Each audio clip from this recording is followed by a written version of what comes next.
ladies and gentlemen, this is the Kick Out Crew. As you can see, that we have a different intro this week. Unfortunately, I think James might be under the weather. I think we're all catching a little bit of the cold. So, I want to try to kick this off the right way. Thank you for all the feedback from last week's episode.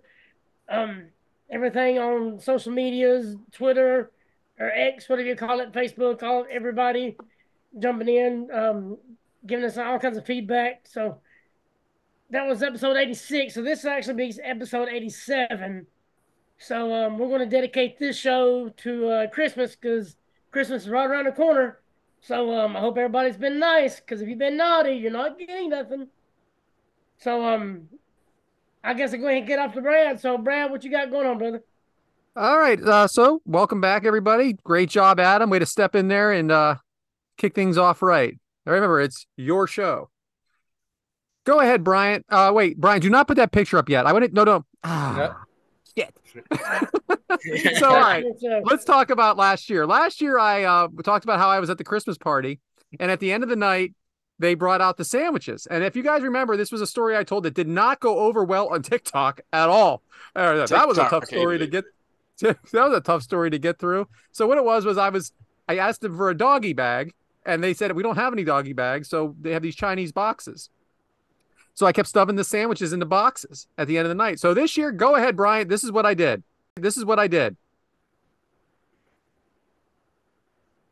You'll only see this if you're on Premier Streaming Network, by the way. So here, if you're on Premier Streaming Network, there I am. I brought my own doggy bag this year, and I was able to bring home the sandwiches. Let me tell you. There's a full-size Ziploc bag you put in the freezer. That's so great. Were you walking around with that bag in your pocket all day? I had that bag in my inside pocket of my suit the entire time. What's in your other hand? Another bag? That is a second bag, just in case there were more. I got two of them. And as prepared as I was, after I did this and I was walking around with it, everybody was looking at me very weird. To be quite honest with you, like, you really did it. You really did it. And my buddy's like, you should be ashamed of yourself. And he looked at my wife. He said, you should be humiliated. Well, you say everybody's looking around, but I don't see nobody in the picture except you. That looks like an empty room, Bo. I was just on the other side of them all. That's all. Oh, okay. So anyway, you can take that picture. Let's talk about another couple things that happened at the party. I don't know what it is with your generation. I know they're even a little younger than you, Devin. We have a few lot guys that are probably 19, 20 years old. And they're sitting at the table with everybody. Now, it's a big table. It's a social environment. And they are wearing what you're wearing right now. Headphones. At the table. Now, listen. I took headphones like that? Yeah, like the Beats. The Beats headphones. Yeah. But listen, I get it. You know, you're walking, you're working, you're walking your dog, you're going to the gym. But at a table where you're talking with people, he had them on and they're pink. It just blew my mind. Are you socializing or are you listening to your music? What are you doing? Is this something like, Devin, is this something you see a lot of? Yeah, I do. Not my generation, but a couple years younger than me. It's like it's Xander, extremely disrespectful too. Yeah, like around that age. Like, it's just like our kids' age, Brad, probably. If you're talking to someone, you should be paying attention to them, not having like your phone or other things out distracting you. Like, yeah, I totally see it and I get it, and yeah, I don't understand why they do it. Just very interesting. Another thing that happened at the party, I am standing across from another guy and he's at the table and he does a complete Macho Man promo. I went over to him and I said, excuse me, do you know who I am? I'm the number one rated podcast in America, pal. If you're going to do the promo, do it right. Number 6 in Ireland, by the way. Number 6 in Ireland. And we're still on the Ireland charts. They can't get rid of us. We are over in Ireland. Can't get enough, baby. But I'm like, Macho Man? Keep it up for a few more months. We might be going on tour to Ireland. Cream of the crop, baby. We're the cream of the crop. Anyway, anybody can do a Macho Man promo. Why? Show me an Alex Kane one. Then I maybe will show you some respect. Okay? Well, we can't. He's in Germany. What do you guys think? I am going to see him on January 6th, by the way, bringing my son for that show. He's facing Holiday. What's his first name, Devin? Richard Holiday coming back. He came back from, I believe, leukemia. So Yeah. I'm looking forward to that match. That's a big match for both of them. So I'm really looking forward to that. What do you guys think about those little shortbread cookies in the tin for Christmas time? I think they're fantastic, and they're like $1 for that little tin. I ate them all. The other night. Freaking tremendous. Come on, James. I need you on here, pal. I'm going to tell you why, because we got to talk about it. The Dallas Cowboys beat the Philadelphia Eagles. The Philadelphia Eagles are going down. The Cowboys and the San Francisco 49ers are going up. But I'm going to give everyone at home a good piece of advice. This is something you don't do. Now, my wife told us that we were decorating the tree on Sunday night because everybody was going to be home. I'm not even thinking. I'm like, sure, sounds good. Yeah, do not decorate the tree with your family while your team is losing 21-3, 24-3. Because guess what? The whole vibe changes. I'm freaking breaking ornaments in my hand. I'm kicking dogs. Not really. Sorry, Amy. Just kidding. Not kicking dogs, but I'm in a different place. And it's not a good time to decorate your tree when your team is getting their ass kicked. That's it for me. Back to you, Adam. All right, I appreciate that, Brad. The thing you're talking about San Francisco and Dallas. I was flipping through some videos, and there's like this conspiracy thing about the Super Bowl logo, like the colors of the logo. Like they'll change the colors of the logo every year. To like last year, supposedly it was the colors for Kansas City, because it was like a predetermined thing that they were going to be in the Super Bowl. And then this year they've changed it and there's blue in it. It's supposed to be like the Cowboys or something. So y'all think there's any truth to that? No. I hope not. But it's happened like the past 3 years. Yeah, like the past few years, like the color of the, the Roman numerals, whatever the colors they are, those are the colors of the team that make it. And then this year, after it was starting going out, yeah, like halfway through the season, they came out with a new one. Yeah, they changed it. Yeah, no, I haven't heard that. I think they just changed it to like the best team's colors or something. They changed it halfway through this year. Yeah, once everybody started talking about it, they changed it up. So you've heard of it, Mike? Yeah. No. Yeah, I've heard about it, and what they were saying. I mean, it seemed kind of true. I mean, about the colors for like what they had, like Super Bowl. This, was these two colors, and it was those two teams that went to that Super Bowl. I think there's some truth behind it. I think we need to do a deep dive in that sometime. A deep dive? Because if you think about it, you have all these games where they say, "Oh, the refs fucked up this game," or "The refs did this thing," or "The ref did that." If it wasn't for this, they would have won it. And makes you think. Hey, could it be? The refs could be writing the story. They could be. They get their own storyline. If you got and then they can have money on it. Just think about it. I mean, they start putting money on the games. Hard pass. Hard pass. Don't believe in any of that. All right. Well, I appreciate you, Brad. Next up we got Mike doing his rankings. So, Mike, Brad, go ahead and pull up the list if you don't mind. Well, wait, time out. Since Mr. Alcoy is not here, I'm gonna go ahead and switch it up and do my meat minute. Okay. First. Perfect. And then when he gets in, we'll jump to my thing.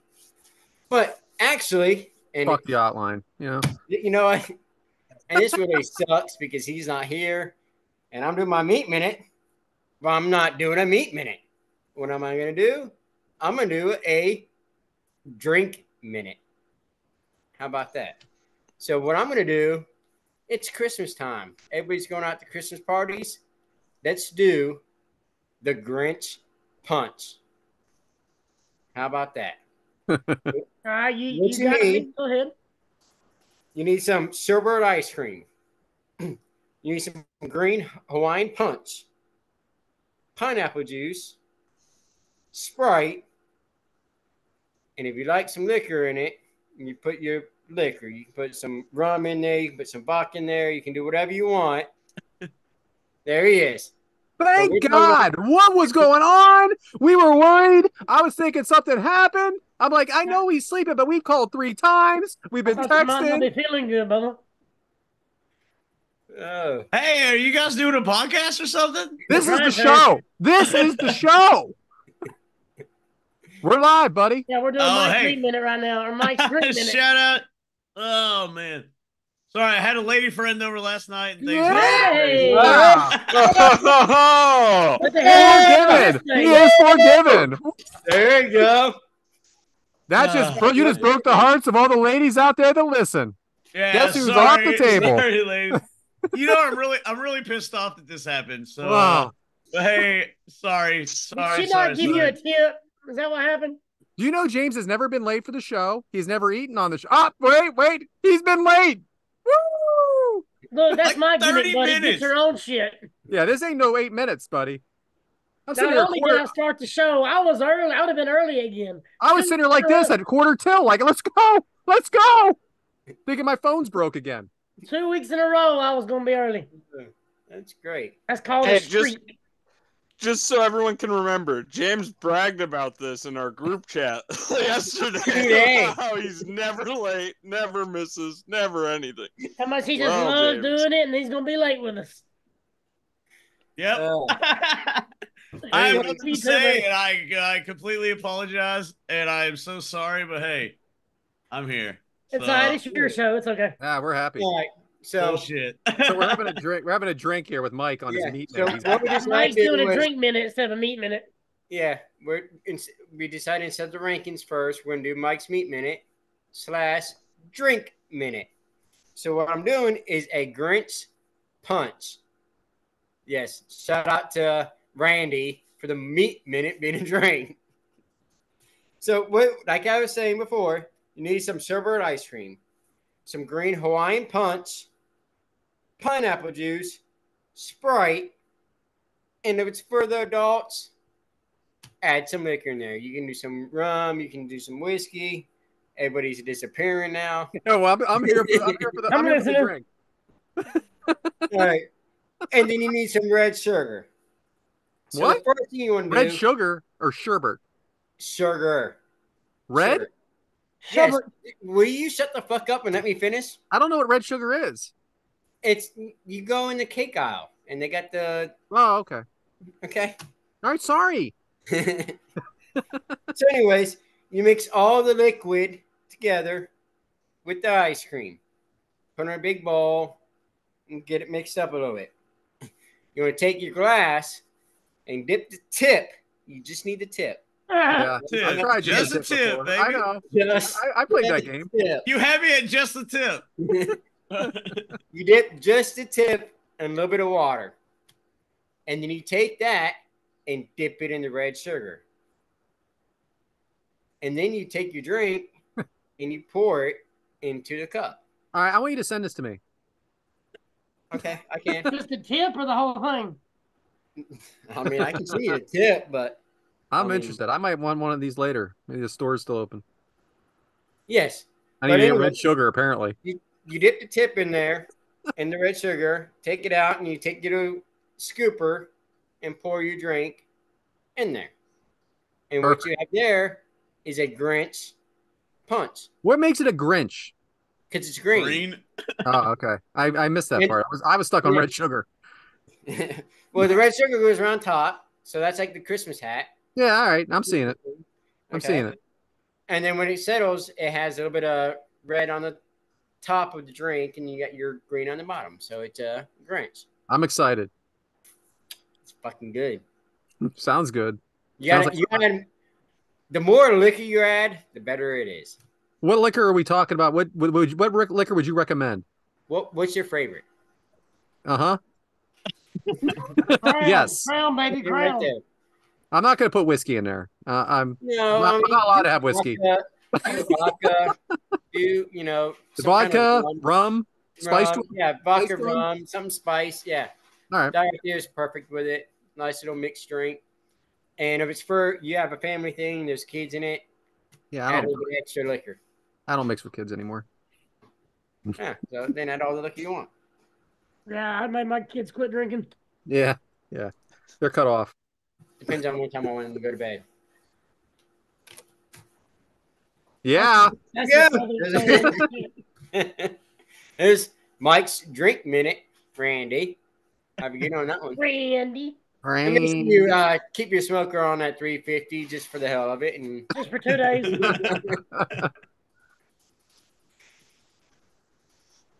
So, okay. Do we just want to go to the rankings? Yeah, let's just do it, huh? Yeah, since you're on a roll. It's gonna take an hour anyway. Right. I tried to get it. Hey, folks at home, just so you know, I tried to work this out ahead of time. Everybody yelled at me, so we're not. We're doing it live. I like how you wanted to do the rankings and the in-ring performer stuff first, because that's what takes the damn longest. Yes. Yeah, we need to get over with.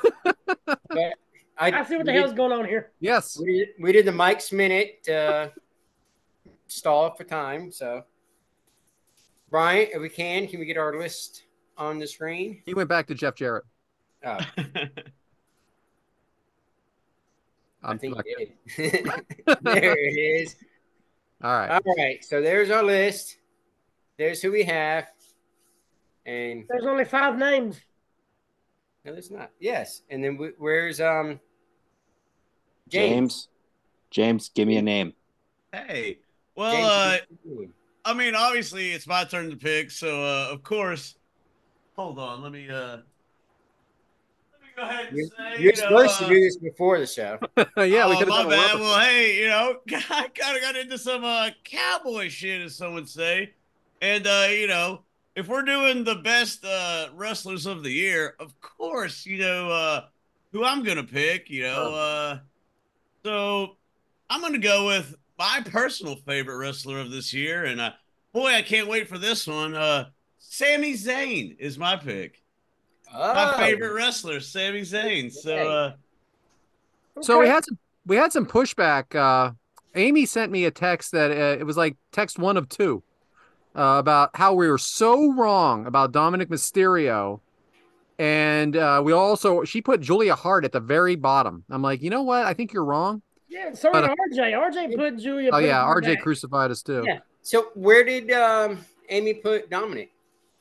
She just said we gave him too much credit. She didn't really put him anywhere, but she thinks he's way too high. But I don't agree with her. I like her that we're right and she's wrong.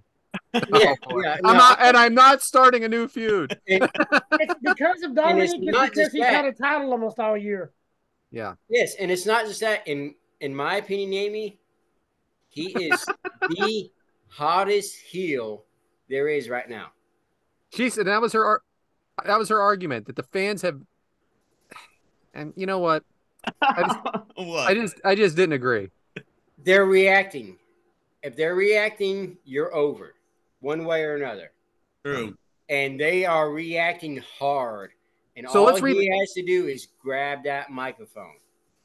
So read the new names, Mike. I know people can see them, but go ahead and read them. All right. So I have Kevin Owens, Io Sky, Adam Cole, baby. Gunther, and Braun Breaker, and as James said, Sami Zayn. Yeah, my favorite. I was so excited to pick Sami Zayn this week because I just love what the fuck he's been doing. I mean, my God, did you guys know that he was a good wrestler? Man, you guys are really missing the boat with Sami Zayn. I hope you guys come around to him. No, he is up there. I love how this asshole comes in 10 minutes late and throws sarcasm at us. Yeah, what a bunch of bullshit. Wish he was still sleeping. Me too. All right, so first one we have Kevin Owens. I don't want to start there. Last. I don't want to start there. I want to get the easy one out of the way first. Okay. Obviously, I feel that Gunther, however you want to say it, and Rhea Ripley are 1 and 2. There you go. Number 2. So I guess Mike and I can't imagine you guys are disagreeing. Who would you? I would put him at least number 3. Who are you putting him behind? Cody? Cody hasn't won a title. He has Gunther was the longest reigning Intercontinental champion ever. Cody's been the unified tag team champions. Ouch. So has Kevin Owens and Sami Zayn. Do you actually think 3, Mike? I think 2. I agree with Brad. His promos. What? He pisses me off. Yes, no, I agree. He's there, but there's something there that's not there, and I don't know what it is. He's an unlikable heel. You're not going to root for him. He is. But when he grabs that microphone, do they listen? Do they shut up, or do they boo him? I don't think they say what, which is saying something. So let's vote on it because I don't think we're going to all agree. So we have to vote. Yeah, we have to vote. I'm saying 3. I'm saying 2. I like 2. I'm gonna rock a deuce on that one. 2. Okay, we can do that. Devin. Yeah, I say 2 Yeah, above 2. Cody. All right. So Can I make a vote? Yes, yes, this definitely. Fucking guy. I would like to present with one argument that I can make. So Rhea Ripley television matches, 26 title defenses. Gunther, 27 matches, 13 title defenses. He's putting the Intercontinental title out there more. He's defending it more. Mike may not like the promos, but he's giving you that presence to show he's there as a champion. So you're saying number 1? Rhea does more with the Judgment Day than she is defending the title. Okay. So my argument with that is this. Which's the more important championship? The main women's championship or the secondary men's? At this point, the secondary men's. I completely disagree. So, Brian, what would you think? 1? Damn it, Brian. I would go Gunther 1. So can we stick to 2? I'm still 2. My only argument with Gunther and Rhea is look who Rhea beat to become champion, and then Gunther only beat Ricochet to become champion. And I know he's got more title matches. That wasn't this year. Shout out Ricochet. Yeah. I love Ricochet, don't get me wrong, but I can't wait to see this on He's not Speaker Charlotte View Flair. too. No. We've got that all worked out, James. Okay, so Again. I mean, I don't disagree with Bryant. You know, he could be somebody's number 1. Well, I thought it would be an argument, but Mike was putting him at 3. I was like, well, 2's it. Yeah, but I was putting him up there. It's not like I said 6 or 7. I still say 2. I still think Rhea. I just think she's around more. I'll put him at 2. Brad, So you we'll got go- me when you said the level of the belt. You got me with that one. Yeah. And that's what, like you said, he put it on the line, so that's why I'll agree with 2 on that one because he has put on the line a lot. He has wrestled a lot. All right, so let's talk about the other ones. I want to talk about every title every other one has or has had this year. Io Sky is the women's champion on the other side. Adam Cole has not been a champion except for the ROH tag champs, right? Right. Braun Breaker, has he been NXT champion this year or was it last year? Last year. It was the start of this year. He dropped Okay. the title to Mello Mania weekend. Okay, and Sami Zayn has been the undisputed Number 1. Sami Zayn, number 1, man. It's my favorite wrestler. I don't like what you're doing. Sami Zayn and Kevin Owens are the same. The only difference is Kevin Owens faced Stone Cold at WrestleMania, right? Last Was that last year? Last year. That was That's a year and a half This year, ago, yeah. Brad. This Woo! This year, him and Sammy won the tag team title. Yes, that's right. Correct. Okay, so Which I feel like we can put them together somewhere on the absolutely, and I would put Zayn over Owens wherever they are, just because he got to be in the main event and he was part of the of the bloodline. So they should be 1A and 1B of the best wrestlers this year. All right. Well, now I put them 8 and 9. I put them 9 and 10. I put them Wow. right under Becky. I put didn't them know 9, y'all hated Sami Zayn. 9 and 10. I agree with you 100%, Devin. 9 and 10 for Kevin. What do you think, Adam? I mean, we 9 can and top them 10. up. We do. Yeah, have 9 and extra 10. people on The other this. ones are all. I think we're. I'm starting to think we're too high on Swerve sometimes, but Because they did do a lot of tag team stuff together. but now Sammy Zayn's hurt also- now for the rest of the year. Sammy I did. put Sammy above Kevin Owens because he had that match. Yeah, 9 and with 10. Roman. So Sammy 9, Kevin 10. Yeah, I think so. What do you think, Devin? I'm for that. James, are you still on 1 and 1A? I would say Sami Zayn 1 and then a complete distance second to everybody else. Because Can we mute Jay's microphone for a minute? no, I would put Sami Zayn last and then I'd put Kevin Owens below him. Boom. Where's Triple H go? To hell. I don't know. All right, Brian, what do you think? He's already mad at us. No, I mean, I can see him being there. I mean, I feel I think that's not a bad spot to go with, going 9 and 10. I was close. I was going to say like 7, 8, but they're not doing as much now. I think the second half of the year they slowed down. I think that's, and I agree with Brad. I think that's a lot of the argument is basically from after Wrestle, you had the peak at Mania, and then they've just kind of fallen from there. Yeah, because they lost them right back to Judgment Day, not too far long after that. And then they didn't do anything. Matter of fact, they split them up. Kevin Owens went to SmackDown.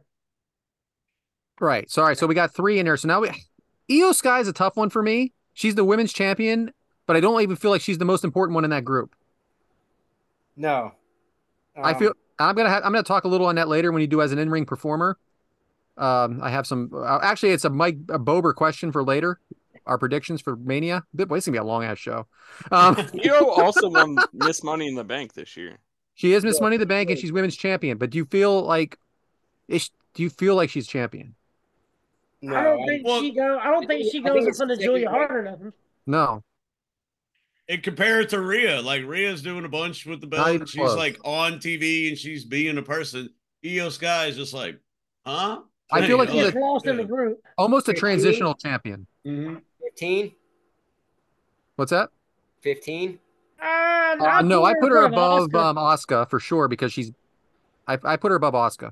Yeah, I put her in front of Asuka at least because she at least Io's won the championship. She's held it for a while. I got to put her over Logan too, right? So do you want to put her at 11? What do you guys think? I mean, I know people have hate about that for me, but the Logan thing's throwing everybody off. I put her right under Toni Storm. Over Julia. Tony's been the 2-time women's champ this year, and if we're gonna put her way down at 6, I feel like we got to put Miss Money in the Bank and current SmackDown champion right put her up right there behind with her. Julia. So does that mean we're going to put her above Sammy and Kevin? Yeah, I would. Just because she's on the way up and they're on the way down. So what if we put her at 6?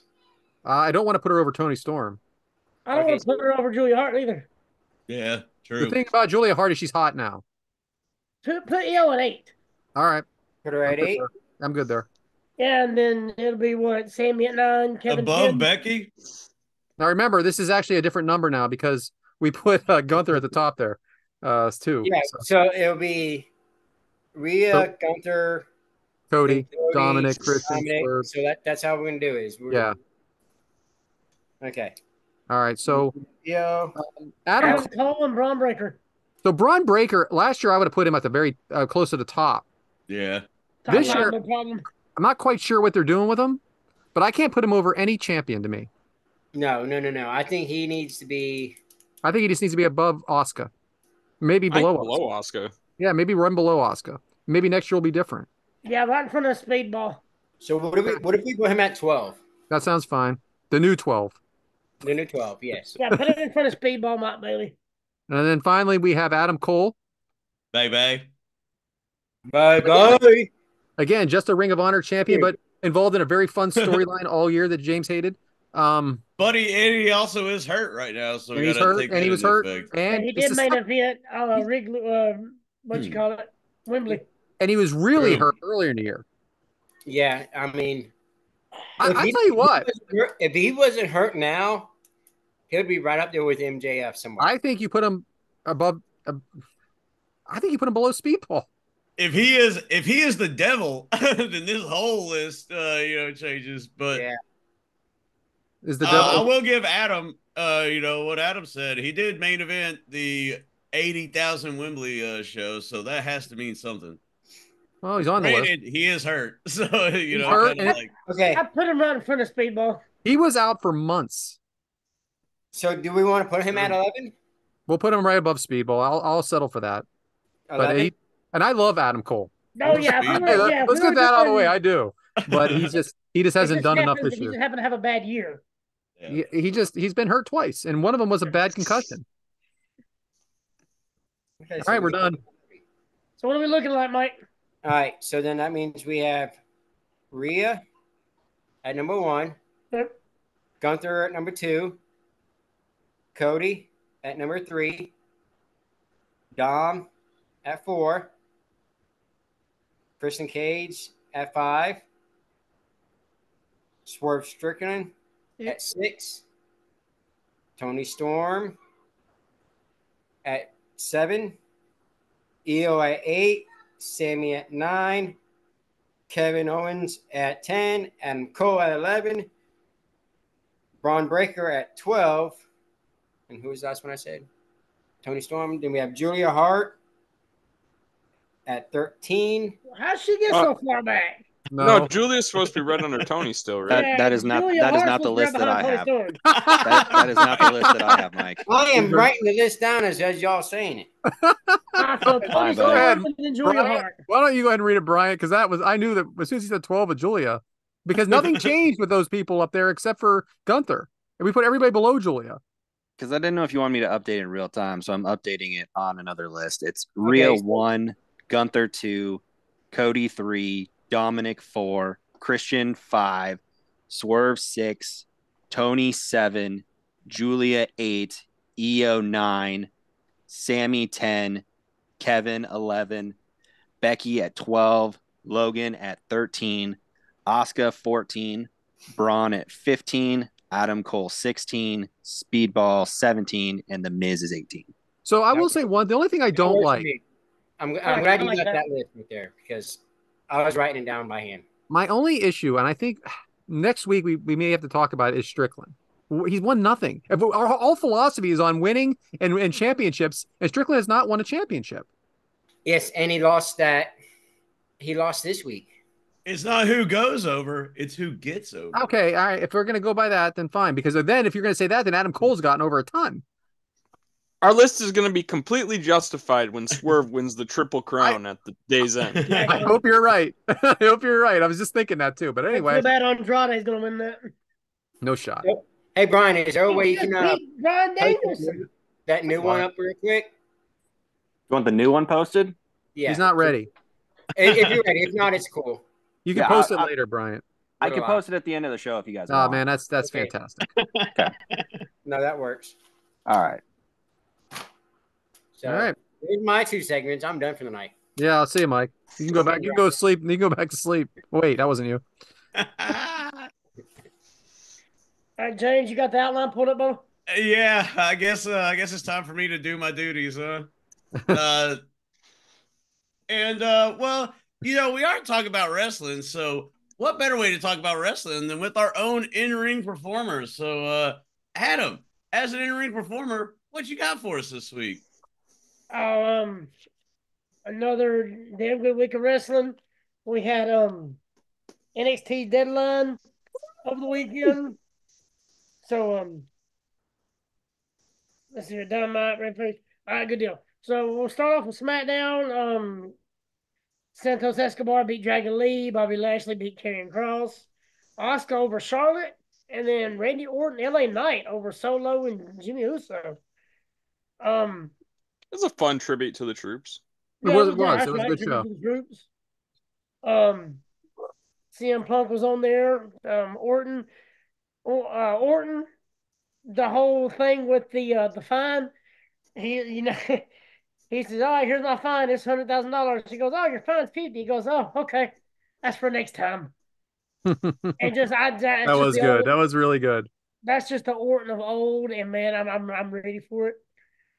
I think match of the night was probably Santos Escobar, Dragon Lee. They had a damn good match. Oh, great. Let's see here.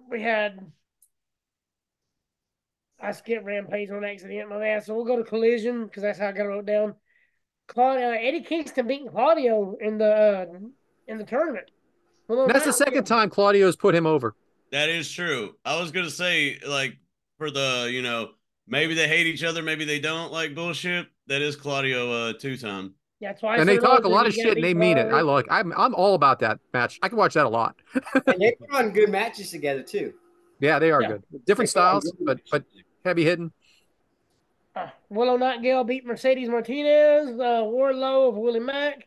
I was hoping that was going to be a better match than what it was. I'm squashing Willie. Willie's my boy. I'm saying, I wish somebody gave Willie Mack a whole lot more. Willie Mack's the champion. Good. He's been a champion. I don't know. It just was a weird squash to me. He was good on Lucha Underground, too. He was so damn good on Lucha Underground.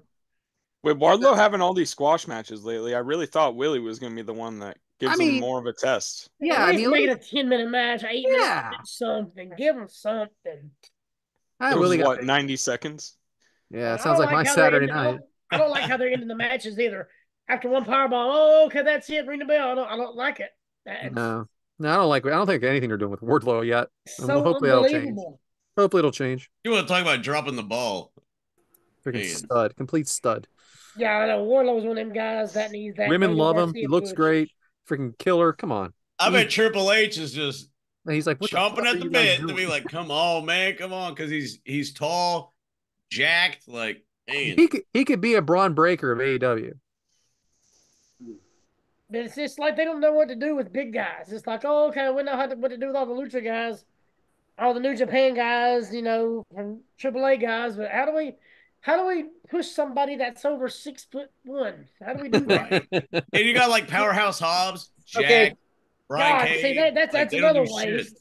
Okay, Lance Archer. But with that being said, what about with WWE with Omos?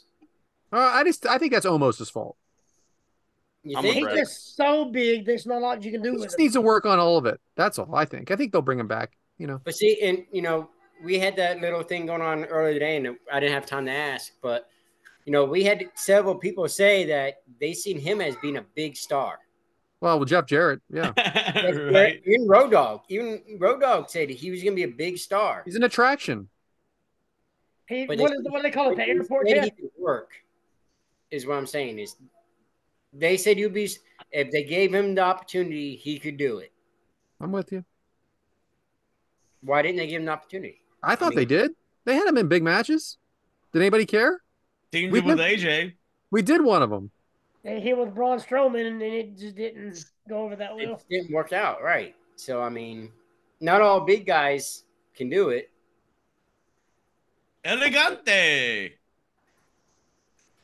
Sorry, I had him. Go ahead. No, that's why I like doing this, man, because we always I like getting y'all's opinions on the week. I think match of the night. Oh, I don't know. This is one of them. It was Kenny Omega and Ethan Page. I mean, shout out Ethan Page, man. Shout out. Dude, going from that dad bod to freaking, he looks amazing. Some great moves in that match. And I wish they would use him more. I mean, was he hurt? Is he hurt? I haven't seen him forever. Ring of Honor stuff. Okay, I don't watch a lot of that. Nobody else does either. It's not on TV. I really don't understand the whole. I don't understand the setup for that. I just don't get it. Penta and Commander, they beat Matt Menard, Angelo Parker. Shout out on that pop, huh? For those guys, because they were in their home state or in Canada. That was fantastic. And they had Matt Menard on What Happened When for like a bonus episode, and he was great, man. No, they. I think they're getting some momentum. I've always liked them guys. I just wish they'd do more with them. And then this might have been the match of the night. I think Omega and Ethan Page is number 2. But Andrade, Bryan Danielson. Andrade with a win over Bryan Danielson, man. That surprised me. Yeah, good match, man. Hard hitting. Do you think they're trying to push him because he's getting ready to leave? Honestly, probably. They've had him for a couple of years. They ain't done nothing with him. And they ain't done nothing with him. Now, all of a sudden, his contract's coming in, and he's doing some of these wins and doing something. Did he win last night or did he lose, Andrade? Well, he won last night. Yeah, he did. We'll get there. All right, so Rampage had Orange Cassidy over Angelico, Abaddon over Trish Adora, Don Callis family over Christopher Daniels, Matt Sydal, and then Daniel Garcia, Bryan Danielson. Surprisingly good match. I think Daniel Garcia's got a damn good future. Just keeps losing, but it's the story, right? They say it every week. Oh yeah, don't get me started yet. I'll get there. Oh, I know who you're going to talk about. Yeah, there's 2 of them. I know both of them. They got to lose in the beginning to get that push, and then they start winning. NXT Deadline, man, is a damn good show. Damn good. Freaking awesome show. Yeah. Nathan Fraser, Axiom. I mean, they don't have a bad match. Anytime they're in the ring together, amazing match. Dragon Lee, new North American champion over Dominic Mysterio. Yeah, that's my least favorite match of the night. Mine too. feel like it was the whole thing was rushed. Whoa, isn't he like top 5 on our list? And now you're just like, I just was disappointed in Dominic losing just the way it went down to me. It was a quick match. It's weird. They're pushing Dragon Lee weird. I mean, he's losing on SmackDown, but then they let him win on NXT. I don't think Dragon Lee was supposed to be the guy in that match. So that's supposed to be Wes Lee. Right, Yeah, it was supposed to be Wes Lee because Wes Lee got hurt, and then so obviously he was going to lose to Wes Lee. So they said, well, they just needed him off. I think he just needed him off NXT, and they rushed it. Yeah, but that's the second time in Dragon Lee's short career in the WWE that he's came in as a replacement guy and got a match. Like, first was on pay-per-view against Santos Escobar. Now second's on pay-per-view here at Deadline and winning the title. But you know, that gives him something when they need him. He's there. Yeah, I agree. Gives you a good match. It's almost like a consolation prize, though, almost. Not enough story for me. That's it. The story. Yeah, not enough story for me. The story was Wes Lee. Right. Yeah. But match wise was good. Yeah, it was okay. I didn't care. Blair Davenport winning the women's Iron Survivor match. Trick Williams, baby, winning the men's Survivor Challenge. Freaking ending of that was fantastic. The way he won that match was so entertaining. They got something with this Iron Survivor match. That Deadline match, the way they did that Deadline match was so good. Yeah. I thought it was so good. So I thought the men's was so much better than the women's. Sorry, I just did. I thought Trick Williams, that place was nuts. Yeah, they went ape shit for Trick. For him getting 4 pins in like a minute, I mean, that was awesome. And the way he did it seemed legit, you know? Yeah, the way Braun Breaker started his was great. Yeah. And the way Trick Williams ended it was great, man. So good. And they all, by the way, I thought all of them looked strong. Yeah, all the guys, yeah. I'm liking this. I'm liking this men's. I like the whole Iron Survivor match itself. It's unique. They only do it once a year. It makes it special, and I like it. I really enjoyed it. Yeah, it's like NXT's own Survivor Series type deal. So, do you think they tested it when they did that one Fatal 4-Way Iron Man match? Do you remember that back during the COVID era? I don't remember. Actually, they had a Fatal 4-Way Iron Man with like Adam Cole, Johnny Gargano, Ciampa, and one other. I remember. I wonder if that was kind of the lead into this match. I'm sure they've been working on it for a while. Yeah, makes sense. Well, hey, and remember last year Grayson Waller came in and got like 4 pins instantly. Yeah, we covered that. I think that's in the archives. Yeah, we talked about it. Let's see here. Oh, there was a steel cage match. Kiana James, Roll Tide. So I have one real quick thing about that. They were not allowed to escape it. That was in the rules that you were not allowed to escape. I thought that was interesting. I have never seen that in WWE on a regular traditional steel cage match. I like that rule. Yes, but it's never been a rule in WWE. Yeah, because that's what a cage match is, technically. Yeah. And the fact that they acknowledge, like, because people say WWE bastardized the cage match. Yeah, that's what I mean. Now for them to put the stipulation like you can't leave. See, I like it because War Games, if you're out, your team gets disqualified. Yeah, War Games. They do it. If you leave, you're disqualified. Yeah, I just think a traditional cage match though has always been you can escape or pin, and actually in WWE there's no referee in some of them. Back in the old days, so it's escape only. Yeah, there's a cameraman inside, but no referee. When Kofi Kingston was champion, he faced Dolph Ziggler in a cage where it was escape only. Yeah. Yeah, it's very unusual. Very un-WWE like. I like it when they throw little curveballs in like that. That's Triple H, man. That's Triple H and Shawn Michaels. It makes it feel special. Shout out Paul Levesque. Yeah, shout out. And speaking of them guys, man, they bringing in Brian Pillman Jr. They give a whole new persona to Lexis King, and had a damn good match with Carmelo Hayes. Carmelo won that one. Yeah, but I kind of like the fact that he's talking to The Rock's daughter, and he's that little cool back and forth. I was like, man, like, to talk about second generation or more generations, I guess The Rock size, but like shout out to the legacies, I guess what I'm getting at. That's 4th generation for his daughter. Yeah. I was just a little surprised though that they went up such against a established opponent in NXT and lost so quickly. I figured they'd be building him for a little while with wins, but hey, whatever. He went up against Carmelo Hayes, who's probably 1-2 there. I like that storyline though. I know we said it before. I said it, a couple weeks ago, but the way they're doing him with that whole was it Lion King or whatever it is that he's doing. Texas Ah, Genius. the mango. Calm down, Simba. But I like the way they're doing it. When I first heard about it, before he came out and debuted, I was like, oh, fuck, here we go. It's going to be, somebody thrown under the rug. But the way they did it, I dig it. I love this arrogant ass heel persona he's doing. Yeah. It's like it fits him. Wait till he starts teaming with life, Wait till he starts teaming with Otis and Chad Gable, calling them Timon and Simba. There we go. You never know. NXT Championship match, you get Dragon off Baron Corbin. Anytime you get Dragon off in the ring, man, he's just amazing. I get it, but you knew he was going to win. Yeah. But he always puts 110% in his matches. Shout out Baron Corbin hanging out with Taylor Swift. Yeah. Uh-oh. There's a picture. I mean, it was a group, but he was in. Yeah. I did see that. Like, that's an odd, like, very odd. Very odd. Didn't have that on the bingo card. No. This is like, hey, everybody.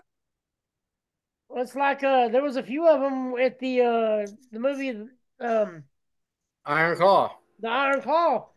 There was a couple of WWE with MJF. Liv Morgan took some pictures with MJF. Liv Morgan, John Cena, Brian Corbin. I mean, hint, maybe. They're just cooking the grits, getting it ready, baby. Yum. Cooking with grits. Somebody not Raw, Drew McIntyre over Jey Uso, Rhea Ripley over Maxine Dupree. Which surprised me, Rhea Ripley against Maxine. And it really wasn't like a solid squash match. She actually let Maxine get a move or two in, man. That was pretty interesting. That's why she's number one. Exactly. CM It was very sloppy, though. Yeah, you could tell she was a little nervous. She is. CM Punk promo and Seth Rollins coming out face to face. Pretty good. That was a good. I like that. Yeah, that was good. Glad to see it. Bronson Reed over Ivar again. Katana Chance, Caden Carter over Kevin. Those two right there need to be a tag team. You said that 2 weeks ago, and I still don't believe you.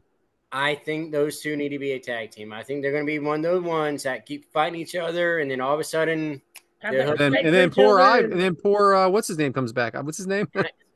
Eric. He's out for another year or so. So I mean, that's true. It's weird seeing his wife with Ivar, though. It is kind of. Yeah, it is. We can keep her, or get rid of her. It don't matter. But okay. Put those. She's Valhalla. You don't get rid of Valhalla. No, I like her there. She brings something. Think back how many times there's been two wrestlers that kept fighting against each other. Then you put them in a tag team, and boom, they go over. They're tag team champions. They're running over everything. That's the bar. Triple H and Stone Cold. I mean, Daniel Bryan and Kane. Put those two together as a tag team and let them go. Hell no. Shout out. Imperial DIY and the Miz, which is weird seeing Ciampa and Miz on the same team. It's cool. Over Imperium and then Cody Rhodes over Shinsuke Nakamura. Damn good match. That was a good match. That's probably match of the night. I just don't understand what they're doing with Shinsuke, but you can go ahead. I'm confused with him a little bit. I feel like I've been pissed off about his booking since he turned into Nutshot Jones was pretty much when they dropped the ball on him. They're booking him to lose. They're booking him to lose, even to formidable opponents, but he's losing. Yeah, but I think these badass promos and then let him get beat. Right. Yeah, but they're booking him. Yeah, I think. No, aren't they saying something about another Japanese wrestler coming in? Okada. Yeah. Kind of a big deal. Yeah, that's a little bit of a different story, Okada and Shinsuke. We'll hear more about Okada later. I even think at Payback in Pittsburgh, I think I was one of the only people cheering Shinsuke to win. But yeah, I've always liked Shinsuke. Damn good wrestler. They just he is good. Yeah, he's good. They just don't. They kind of just shit the bed with him. I think it's one of those good hand situations with Shinsuke. He's a good hand, so they're gonna have him in there but not push him. With him, I think the beginning was his promos. He doesn't really speak English, nothing like that. But what they're doing with Shout now, out to his promos. He doesn't speak English. Right, they're good now with the subtitles. I agree. What they're doing now, how they're doing it now. If they would have done that before and give them like the push they did before, like in the Freaking ring, genius, really. it is. I mean, they switched it up too much. I mean, That's good writing. Oh, hey, them vignettes are pretty cool though. Yeah, that's pretty smart. they're amazing. Yeah, I mean, I like them. If he comes on, I'm watching, I'm listening, I'm reading. Trying to. I can't keep up with it. Then NXT, you had Briggs, Jensen, Fallon Henley over Metaphor. That's Brad's team, Metaphor. Excellent match. Damn good. Everyone's a damn good match. I love everybody in that. Had a couple of men's breakout tournament matches. Can't wait for this. Dragon Lee over Tyler Bate, probably the match of the night, because I'm a big Tyler Bate fan. Dijak and Eddie Thorpe, the rope or the buckle breaking, quote unquote breaking. Even though never mind, I'm just gonna hush about that. Even though it was a gimmick turnbuckle deal, but anyway, it just made it obvious. That's what I didn't like about it. They just made it obvious. But and then Lyra Valkyria and Nikita Lyons. Looks great. Yeah, shout out the Lioness is back, baby. Looks great. The core Jaden Blair. Damn right. I want to go back to that match though, real quick. Chase U, so they introduce all the breakout stars, and they all all name all their universities that they belong to. So they're going more towards a an NCAA type deal here. And then they introduce Riley Osborne from Chase U. Freaking awesome. They're all like Alabama, Chase U. One guy was from Alabama, University of Alabama. I know. That's all legit. They're all legit. All those NIL deals. That was all legit. They're all from there. And then they introduce him from Chase U. Like, that's a real place. Freaking loved it. And he looks good, by the way, Riley Osborne. And I like that the girls from Chase U came out to watch him. They left class to go watch him. It was good stuff. And then Lexus King takes out one of the guys and makes his own spot in the tournament. I like that too. I thought that was good. I think NXT is a fun show. Yeah, I think Shawn Michaels doing some good shit down there. And then, did anybody else see the Dijak Eddie Thorpe stuff? How it was plain as day, you could see? Yeah. Okay. I don't have to love it all, man. Okay, it just made it too obvious for me. But anyway, Dynamite, we had Hangman over Roger Strong, Andrade over Brody King. They're pushing the hell out of Andrade, buddy, finally. I thought it was a pretty tough match. I like how you just ran over. Yeah, he went right by Cowboy. He said, Cowboy, thumbs down. That's what he said. I like how Samoa Joe came out and he starts talking shit like, oh, I know it was Hangman, and then Hangman comes out and they yeah, I love it. Joe, but I'm a big Hangman mark. I want it, but I want it. I want to see Joe and Hangman. Yeah, for sure. I think they'd have a good match. I was gonna pick Hangman as my wrestler. I thought you were. It looked like you were. When you said something about it, this is gonna be an argument for 45 minutes. It was too obvious, and there may have been some collusion behind the scenes with our producer. I was like, man, what if I just changed the script and picked Sammy? Because it was so set up. You guys knew I was gonna pick Hangman. Like, it was obvious. Honestly, he was going to be on my list this week, but that's why I picked you to pick it, because I figured you were going to pick him. Well, but Sami Zayn just does something. You know what I'm saying? Oh, my God. Okay, moving on. He was on it for next week, but I figured you were going to pick Hangman. I know Hangman will be on the list moving forward, so I ain't tripping. If somebody else picks him, I'm not picking him. You motherfucker. Moving on. Riho over Ruby Soho. Good match. Whoosh over Jay Lethal. Big surprise. Jay Lethal loses the match. Big surprise. There's another one coming up. And then Jay White defeats Mark Briscoe. I'll be damned. Mark Briscoe lost? Wow, what a shocker. Unbelievable with those two, right? Mark Briscoe and freaking... Jay Lethal. What'd you think about after Jay Lethal lost, all of his crew came out and he kind of brushed him off and just walked past him. Yeah, I don't know if we're supposed to read into it or not yet, right? Yeah. I wish they do something with Jay Lethal. Well, maybe that's the idea. He needs to break away from them to be a star. Who knows? He's got to do something. Maybe him and Mark Briscoe will be a damn tag team or something, and Like they'll the B start winning team? some matches. That would be fucking epic. And Nah, Those two together. I don't know how you book like. There's got to be a reason they go. They are together, friends, but that so would be a it good would tag. work. Yeah, and Jay Briscoe, I mean Jay Lethal did do the tribute match Yes. with Mark Briscoe. No, they were good. They would be good together. And then Moxley over Swerve Strickland. So What the fuck, dude? What is it with them and John Moxley that he I don't know, win man. everything? No blood. Wasn't there no blood? And no, I love Dean Ambrose, John Moxley. You know that, but I didn't think that match was for him to win. No. But the story's being told. You know, you're not out of it. He's not out of it. So Swerve's not out of it. No, but I mean, he was the champion. Now you got him in this mid card stuff.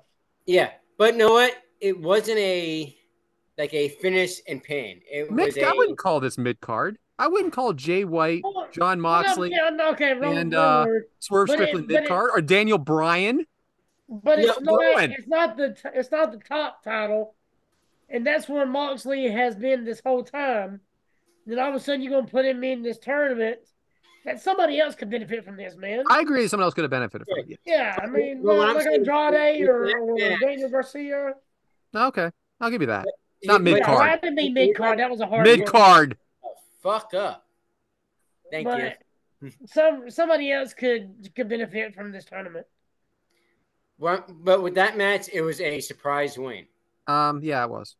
You see what I'm saying? Like, it wasn't he didn't hit his finisher and then pin him, and it was a pin up and then he pinned him 1, 2, and even Swerve was shocked. Like, how in the hell did that happen? So I think they did the finish of that match a good way to have Moxley win it. Adam, do you have anything else there? I want to add one match from something you probably didn't talk about. That's it, brother. Go ahead. So I did not watch much of the Impact show this week because it was kind of like a mix of different shows. But I did watch the New Japan Pro Wrestling show that's on right after that.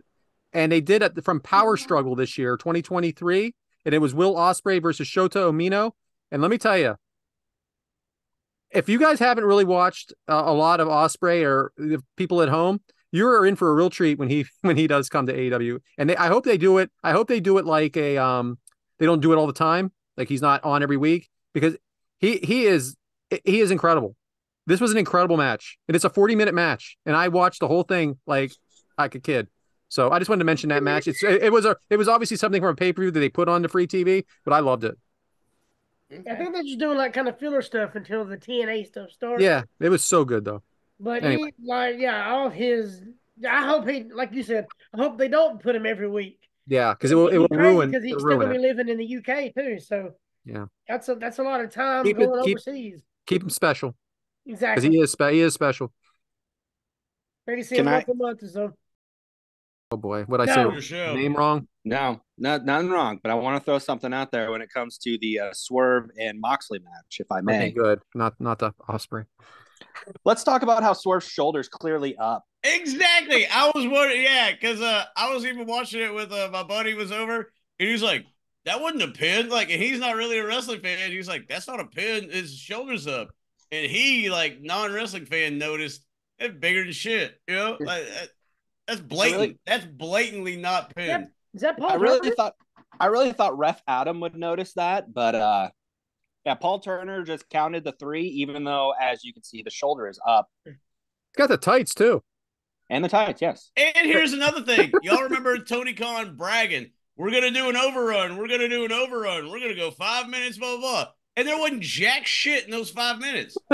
They did nothing with those 5 extra minutes because I was watching it, before we headed to the bar, we were watching it.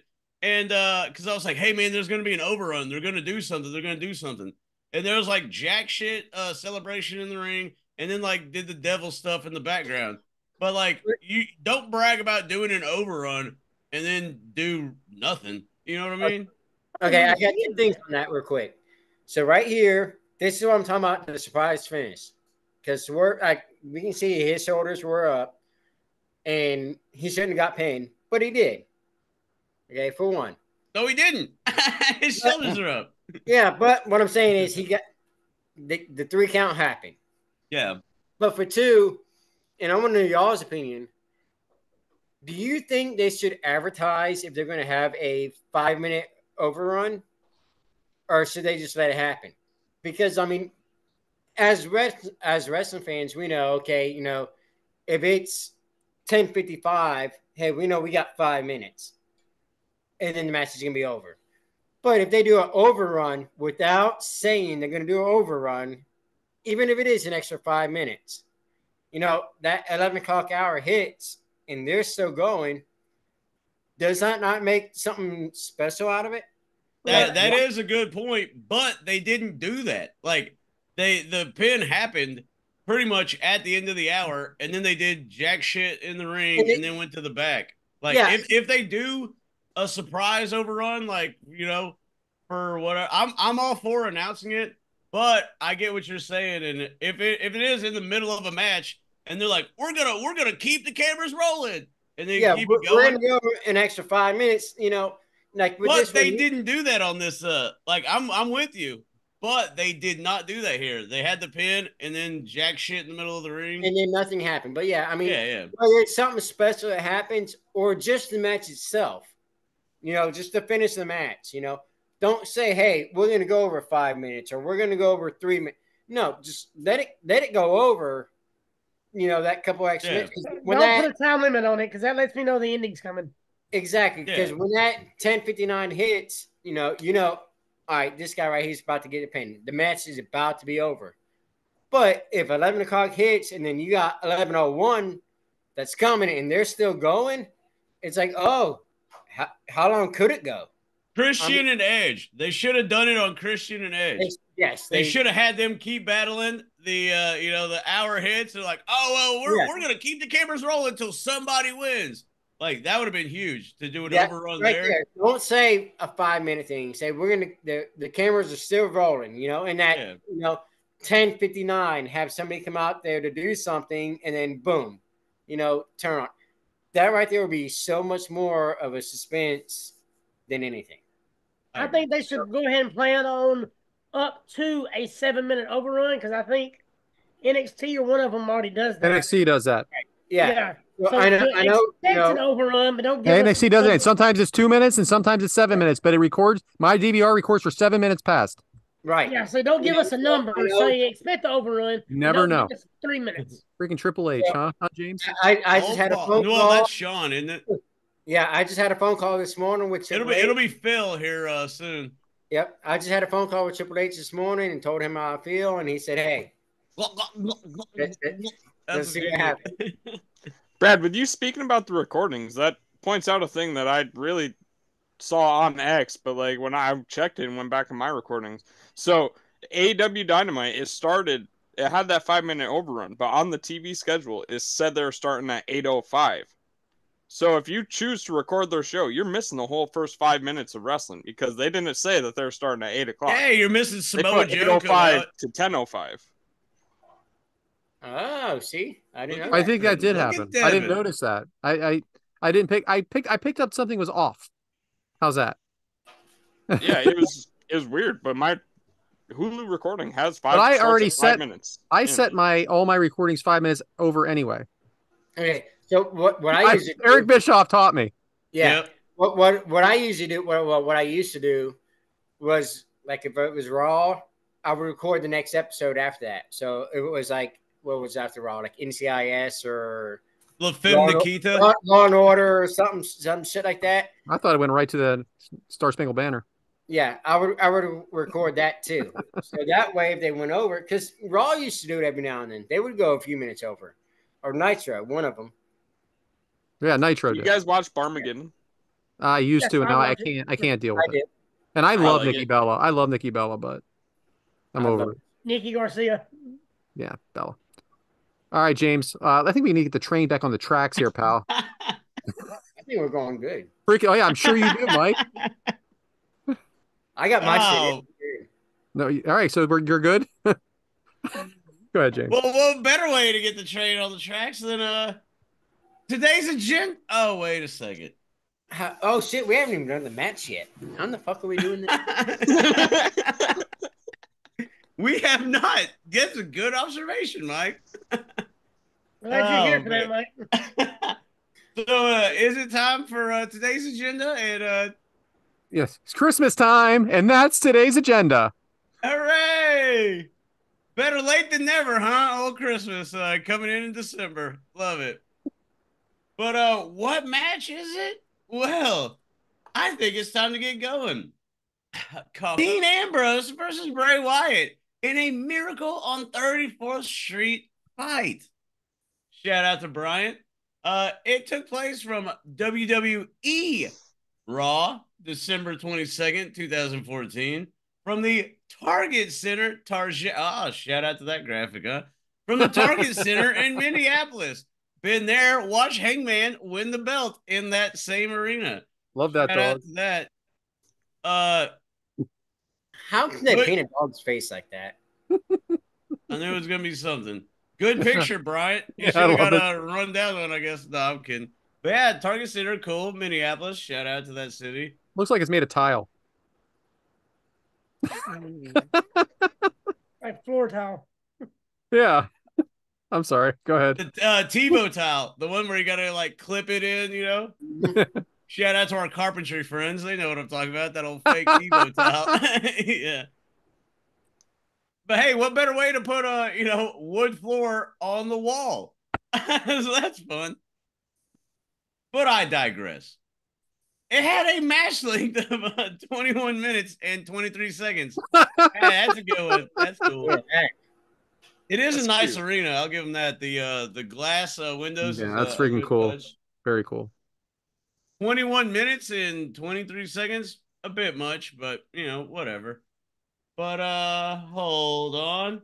But Devin, how did we get here? How did we get here? So this all started back at Hell in the Cell 2014 when Dean Ambrose was taking on Mr. Money in the Bank Seth Rollins in the Hell in the Cell match. It would be interrupted when all the lights would shut off and a lantern would just show up in the middle of the ring. Seconds later, Bray Wyatt would attack and destroy Dean Ambrose just for Seth Rollins to get the pin. There was never really any context added to this feud. Throughout the next couple weeks on Raw, Bray Wyatt would kind of just cut promos towards the WWE Universe, not really directed at Dean Ambrose. So that kind of led to their match a couple weeks later on Raw, on Survivor Series, where Dean Ambrose would end up striking Bray Wyatt with a steel chair, getting himself disqualified, and giving Bray Wyatt the first win in this feud. The second match that they would fight in came at TLC in the second ever tables, ladders, and chairs pinfall or submission match, where Dean Ambrose would end up piling a bunch of chairs and tables and ladders and everything on top of Bray Wyatt and pin him to end up winning that match. So now they're tied, one apiece, and that leads to this Miracle on 37th Street match. All right, so I don't know why I wrote this, Devin, and I'm going to ask it because I don't remember why I wrote this directly, but I think it's funny because it makes no sense to me. Bray Wyatt entrance. Devin, when you think of the Eaters of Worlds, you think of Bray Wyatt, right? Yeah, I do. Dynamite question. He's the only Eater of Worlds. Who the fuck else would you think of? That is a I don't know why. Question. There's a I'm sober doing this. I'm not sure why. I'm not sure why I wrote it, but there was a reason. I can't figure it out. So there you go. That's a layup. That's an alley-oop question right there. Who do you think of when the Eater of Worlds comes up? What the fuck? When you think of the Bray Wyatt character, who do you think of? It's like almost like that. Bray Wyatt's the Eater of Worlds, and the Death Star from Star Wars is the Destroyer of Worlds. So they're the only two equals I can think of. And, so, Devin, do you know why this whole feud started? What? No, not really. All right. Well, back a couple months ago, before this happened, Dean Ambrose and Bray Wyatt were backstage. If this is about pineapple pizza. That's not what happened here. I knew it was coming. Can I correct? Can I correct? Yeah, you got it correct. Bray Wyatt beat Dean Ambrose at Survivor Series. And then they had a follow-up match, a boot camp match, a tribute from the troops 2 weeks prior to this, which Dean was able to get the comeback win on.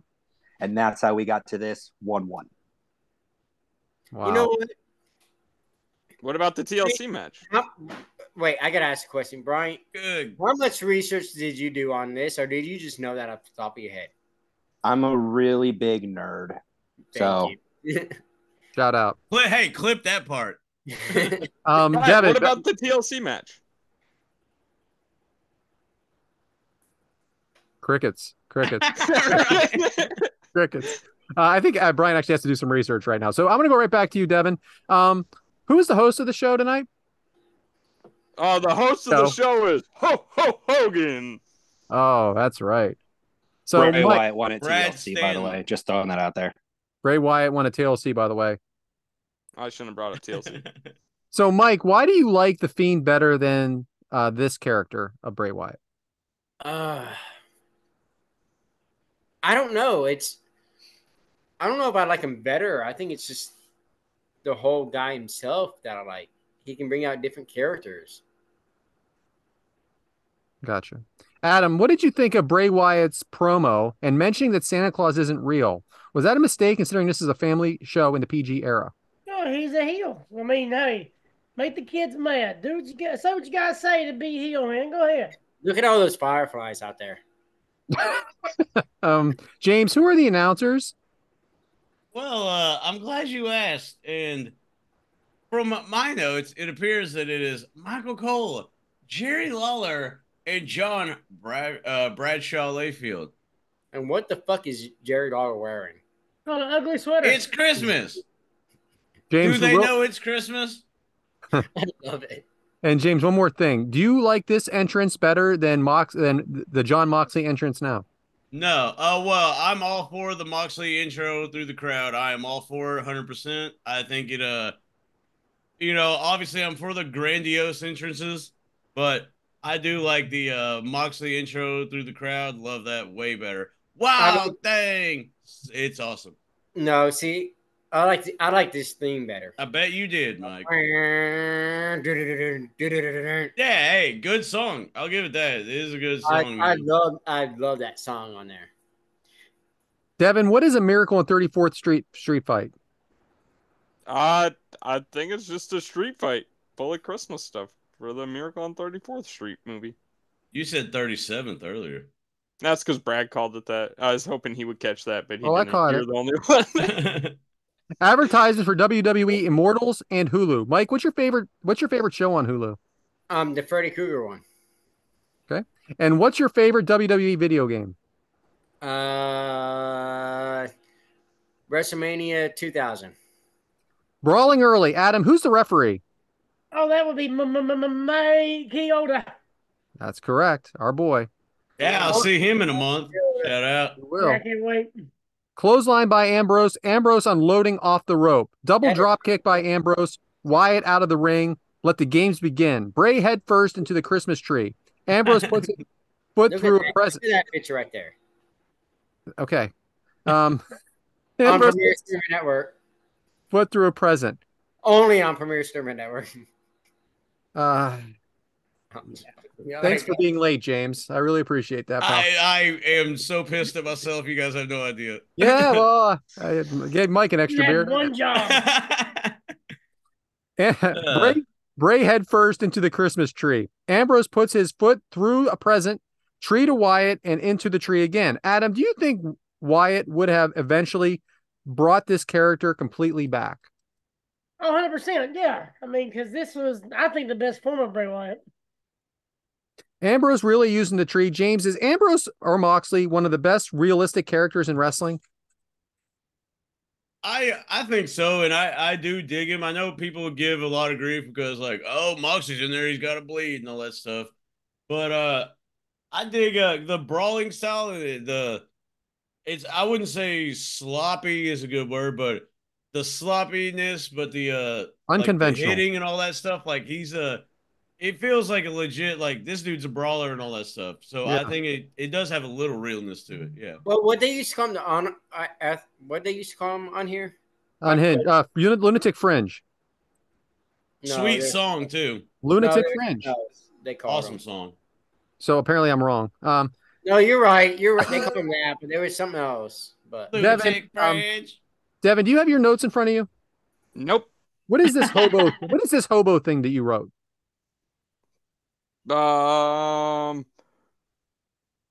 Okay, so I can't read it. Oh, sorry. That was podcast. early in the show. Dean Ambrose had a promo backstage where he was asked about what he's doing with his Christmas plans and what if he's doing anything for Christmas. He said that earlier he was walking around at the mall, walked into some guy that was outside.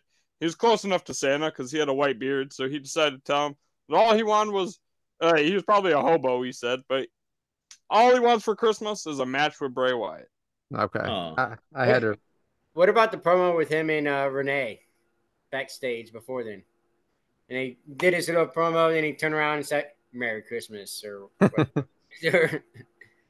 Ambrose going for the table. Wyatt attacks and puts the table away to booze. A good little heel move here, right, Devin? Oh, for sure. For sure. That's always the crowd always wants the table.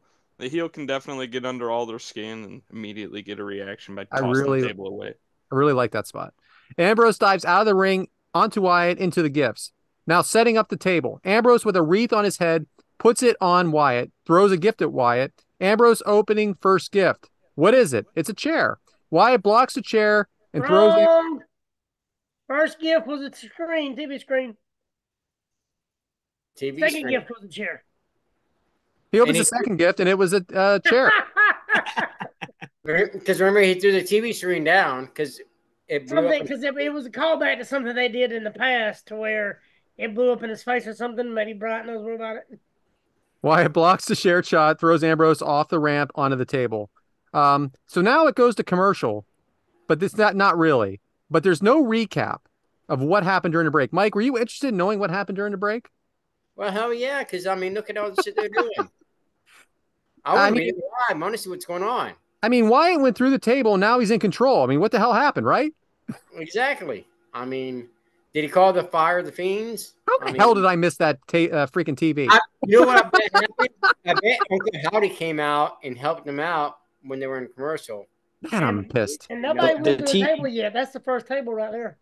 The TV is the callback to the finish at TLC.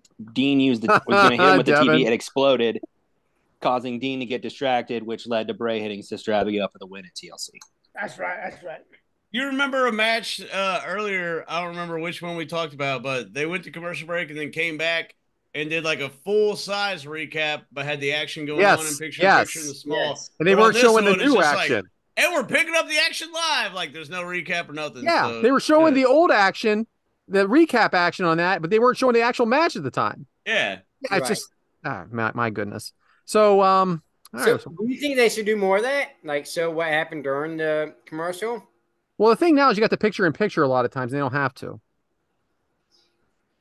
But when they don't, I digress. Well, when they don't, there's not a match going on. Yeah, and then we need a break from a 3-hour Raw, so the commercials give us a break. Wyatt went through a table, now in control. Wyatt went in control at the table, like I said, and now was in control. Wyatt snapmare into a headlock, kicks from Ambrose, missile drop kick. Wyatt back in control after what was this move, Adam? Do you remember after the missile drop kick? No, not off the top of my head. If I seen it, I could tell you. Yeah, I just didn't know what to call it. It was so unusual. James, what's that? A clothesline type deal? No. James, what do you think? Like that senton right there? Yeah. It was like a stretched out senton. It looked like he was kind of putting a little bit more leverage into the back. Just when things are a little different like that, it just gets my attention. Yeah, it was a little bit. It was like a small senton, but he kind of stretched out a little bit more for it. James, what do you think of the commentary and the crowd reaction up until this point? The commentary, they're doing what they're doing. Crowd reaction is mid, I would say.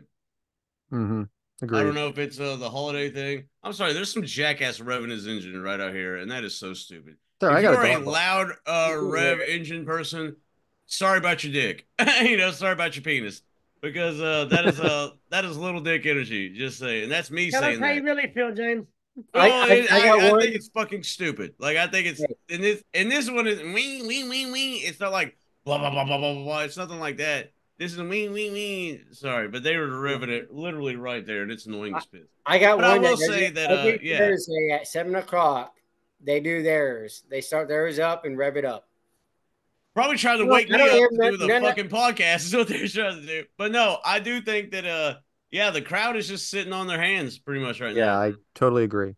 Ambrose into the tree. One more tree. One more tree. Wyatt using the tree now. Candy cane kendo stick to Ambrose. Very hard, but we all know it doesn't hurt. Bray messing with the turnbuckle with the kendo stick. And a definite misstep because Ambrose did hit it in the head by accident. I did notice that. Big clothesline by Bray. Cover. Kick out Ambrose. They clothesline hard. Some extra sauce on that for sure, Devin. What'd you think of that clothesline? It's always a big clothesline from Bray Wyatt. Mm-hmm. He's one of the best at that move, honestly. Yeah, I like it too. Bray puts chair in the corner. Now tightening up the candy cane kendo stick. Ambrose reverses Wyatt into the chair. Mike, is this what you want for Christmas? A head first into the chair, or do you like something kinkier than that? No, head first all the time. Just which head you talking about? Pound the head. Just keep pounding it. Ground and pound. Pound the head. Oh my! Now Ambrose unloading on Wyatt. Almost like a hot. It was almost like a hot tag. Bulldog by Ambrose. It's like looking at different wrestlers between Dean. So do you think it's like looking at different wrestlers now, James, between like Dean there and Moxley now, their style? Kind of in a sense. I think it's presented better in AEW, but yeah, it is kind of the same like lunatic fringe, unhinged, out of control, like type of thing. Lunatic fringe. That's what I was looking at before. Yeah, that's what I said. Like 5 times. Sweet song too. Moxley through the rope, but back out with the clothesline. Vintage Ambrose. Kendo stick to Wyatt, going to town. Dean with the chair off the top turnbuckle, onto the chair, onto Wyatt. I mean, that should have been the finisher, right, Adam? Yeah, right there should have been because, I mean, Mick Foley done it and about knocked him out when he did it. And here comes the ladder. Spine first into the ladder by Bray to Ambrose, kick out. The way Wyatt got up on his hands like the crab is it's just always so cool to me. Now Wyatt taunting Ambrose. So what is everybody chanting, Devin? Merry Christmas. Merry Christmas. Happy New Year. Sister Abigail, Ambrose reverses into the ladder, kick out Wyatt. Ambrose onto Wyatt from the ladder, onto the chairs. Wyatt throws ladder onto Ambrose, who was on the ladder, staggers off, pushed into the kendo stick, into the 1, 2, 3 pin. Devin, what was all this? Was this a good ending? What are you attempting here? I really don't know. I think that Ambrose was trying to do some sort of elbow drop from the top with the chair, and it just, I don't know. Did y'all notice did you notice the little subtle thing Mike Chioda did when Ambrose is on top of the ladder?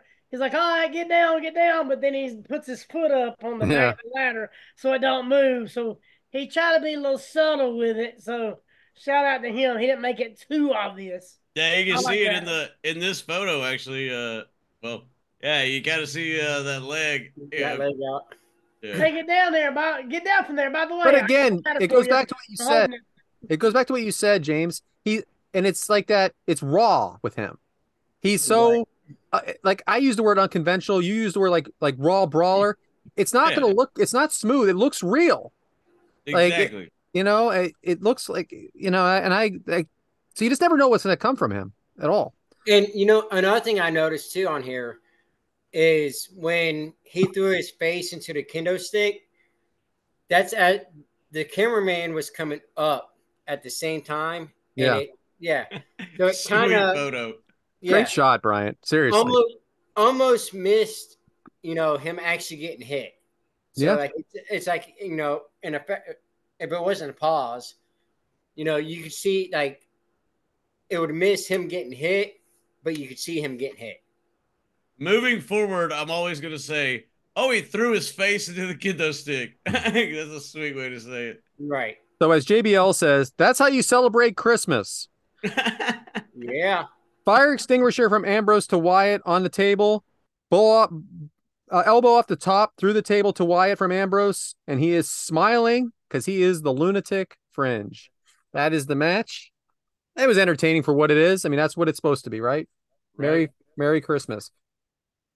So guess what, guys? Clap. We got a lot of questions again. Hell yeah. So are you ready? Sure. So this is a silly one for Mr. RJ Krasinski, reffing it up with Brian Hebner. Oh, hey, should we do some transition don't you music dare. before we get to there? Do the hustle. Do the hustle. Reffing it up with Brian Hebner on 9 a.m. every his podcast drops at 9 a.m. every Wednesday morning. All of you versus Rhea, I think he meant Ripley. He put Riley, but Rhea Ripley. Who would win and why? Rhea, because I'd let her do whatever she wants. Ah, there it is.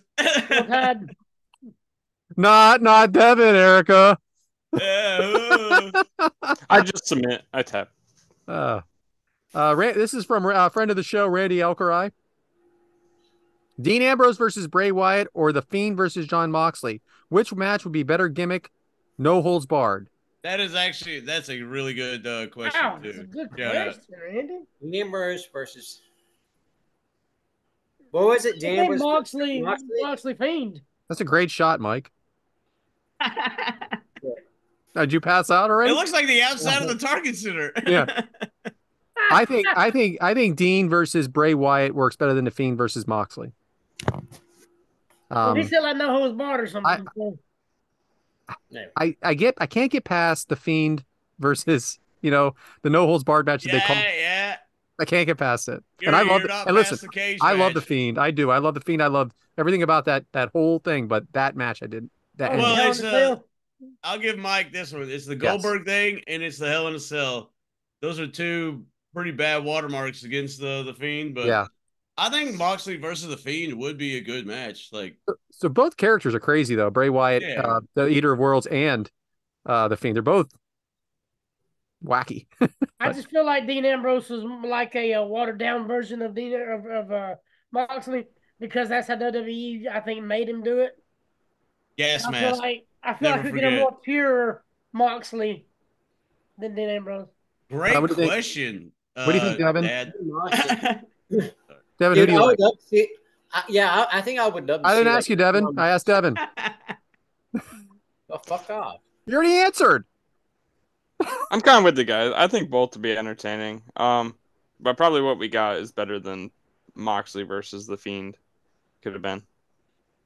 Well, Moxley versus the Fiend has got to be wrote by either AEW or WWE. So we're either giving the Fiend to Tony Khan or we're having Jon Moxley come back to the WWE, a place he doesn't trust. So I'm not going with that one. Good answer. The only thing between like the Fiend and Bray Wyatt are the promos.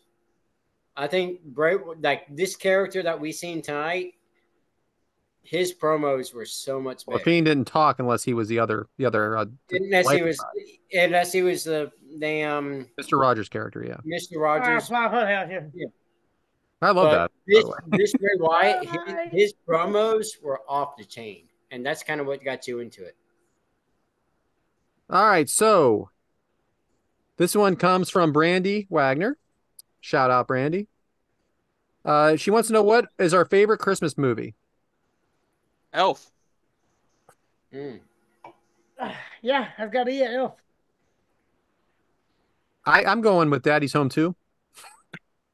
That's my second one. I just love it, but it was also 4 Christmases. But I do like Daddy's Home too. Christmas Story. Ugh. I love that movie. I really do. Top 5. And James, what did you say? It's a Wonderful Life. Oh yeah, great Christmas movie. Absolutely. Antonio Santos. I'm going to cause some drama here, and hell yeah, it's good to hear from I was saving my answer for Antonio's question. Is Die Hard a Christmas movie? No. Never seen it. Yeah. No, it takes place during Christmas. I've never seen Die Hard, so shout out. Devin? It's not a Christmas movie. No, it's around Christmas, but not a Christmas movie. Michael? I think it's a Christmas movie. So it is a Christmas time, as in the movie, but the movie did not come out at Christmas. So to me, that is not a Christmas movie. How did we forget about Bad Santa? How did we forget Bad Santa? We didn't forget. Oh, that is a good one. There we go.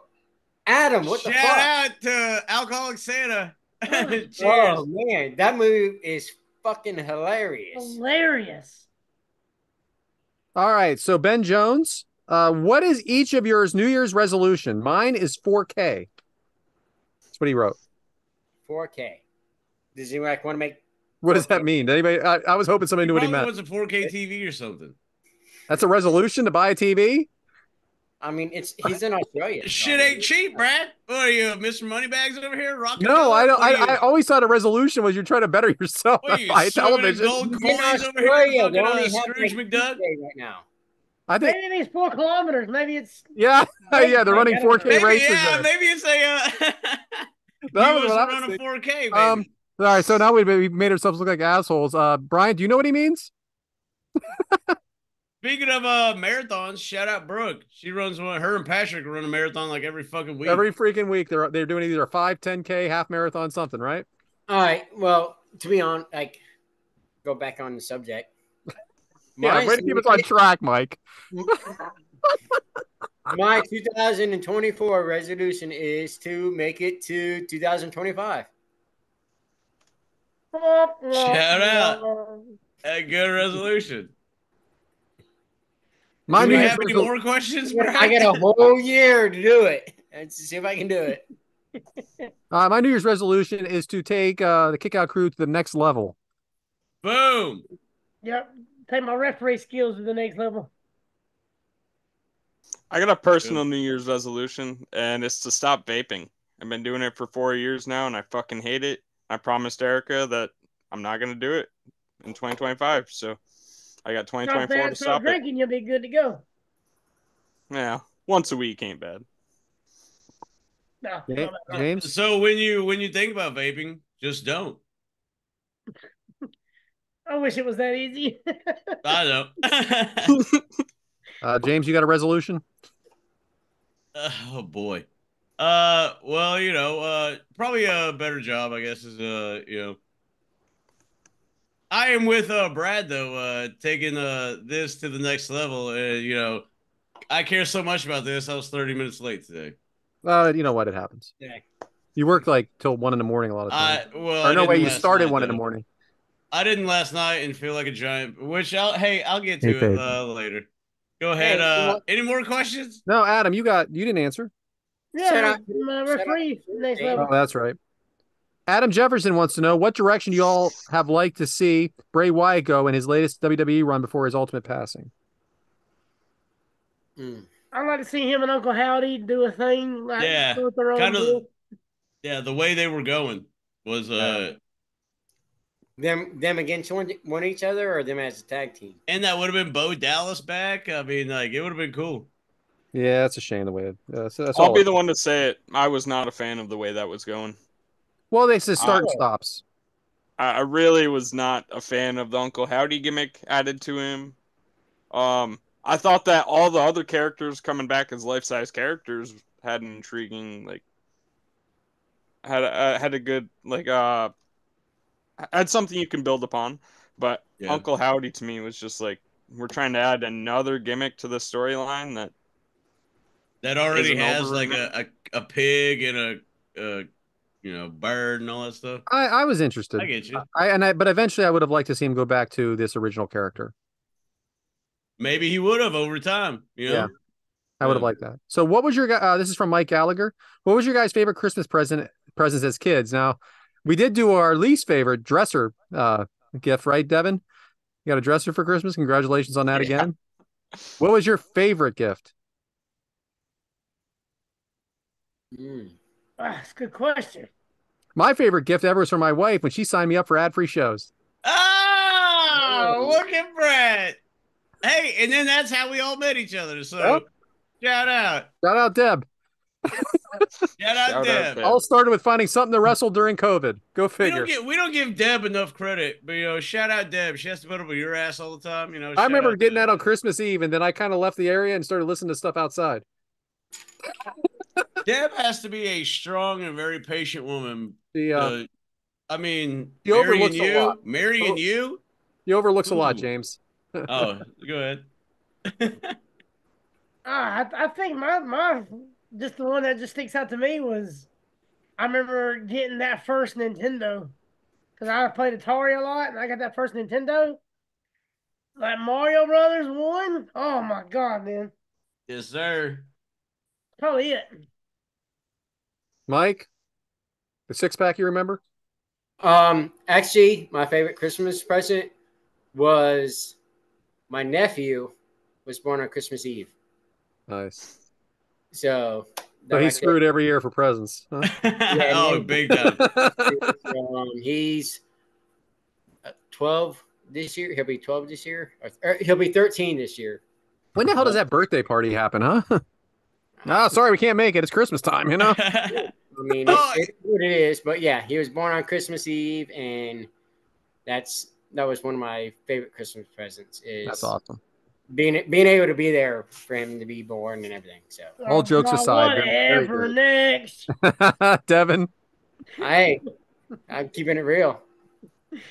I got two of them that really stick out to me. When I was little, my very first game system was a GameCube. My dad bought that while he was in Kosovo, deployed, and brought it back with him. So like he brought back a TV and a GameCube and a bunch of presents, and that was a really cool Christmas when I was little. And then and most recently, like 3 years ago, I believe, Erica bought me iPod, like Apple AirPods that I use literally every single day at work. So those got to be up there. James, did we skip you? It'd probably be like I know I got a PlayStation. I know one year, yeah, it was because it was that was when 64 and the PlayStation were like, yeah, we could only choose one, and the parents went, I think, halfsies on it. So yeah, PlayStation, that was a good gift. I don't know. You remember those stereos, like the multi-disc stereos and all that? Like, oh yeah, those are always good gifts too. Yeah, I got that one year. That was a big time. That was a big year. You know, my first CD was Anthrax. Just think that's fun. It was. I got it at Christmas. Mine was Creed. I like Creed. We're gonna let it go. Hey, we're gonna let it go. Believe me, I was about to break into a montage of like 5 Creed songs, but we're gonna let that pass. Matt M, what object does Gunther put on top of his Christmas tree? Are we gonna shit all over this question? Because every week he talks about us shitting all over his questions. I don't know what to say. His IC title. Belt. Yeah, Gunther puts the belt on top of his Christmas tree. And moving forward, he'll have a different belt to put on top of that Christmas tree. How about a picture? How about a ceramic or a ornament of the Miz's balls? And put that on top. You know how Miz always says he's got there the big it is. balls? Shout out, Matt. Yeah.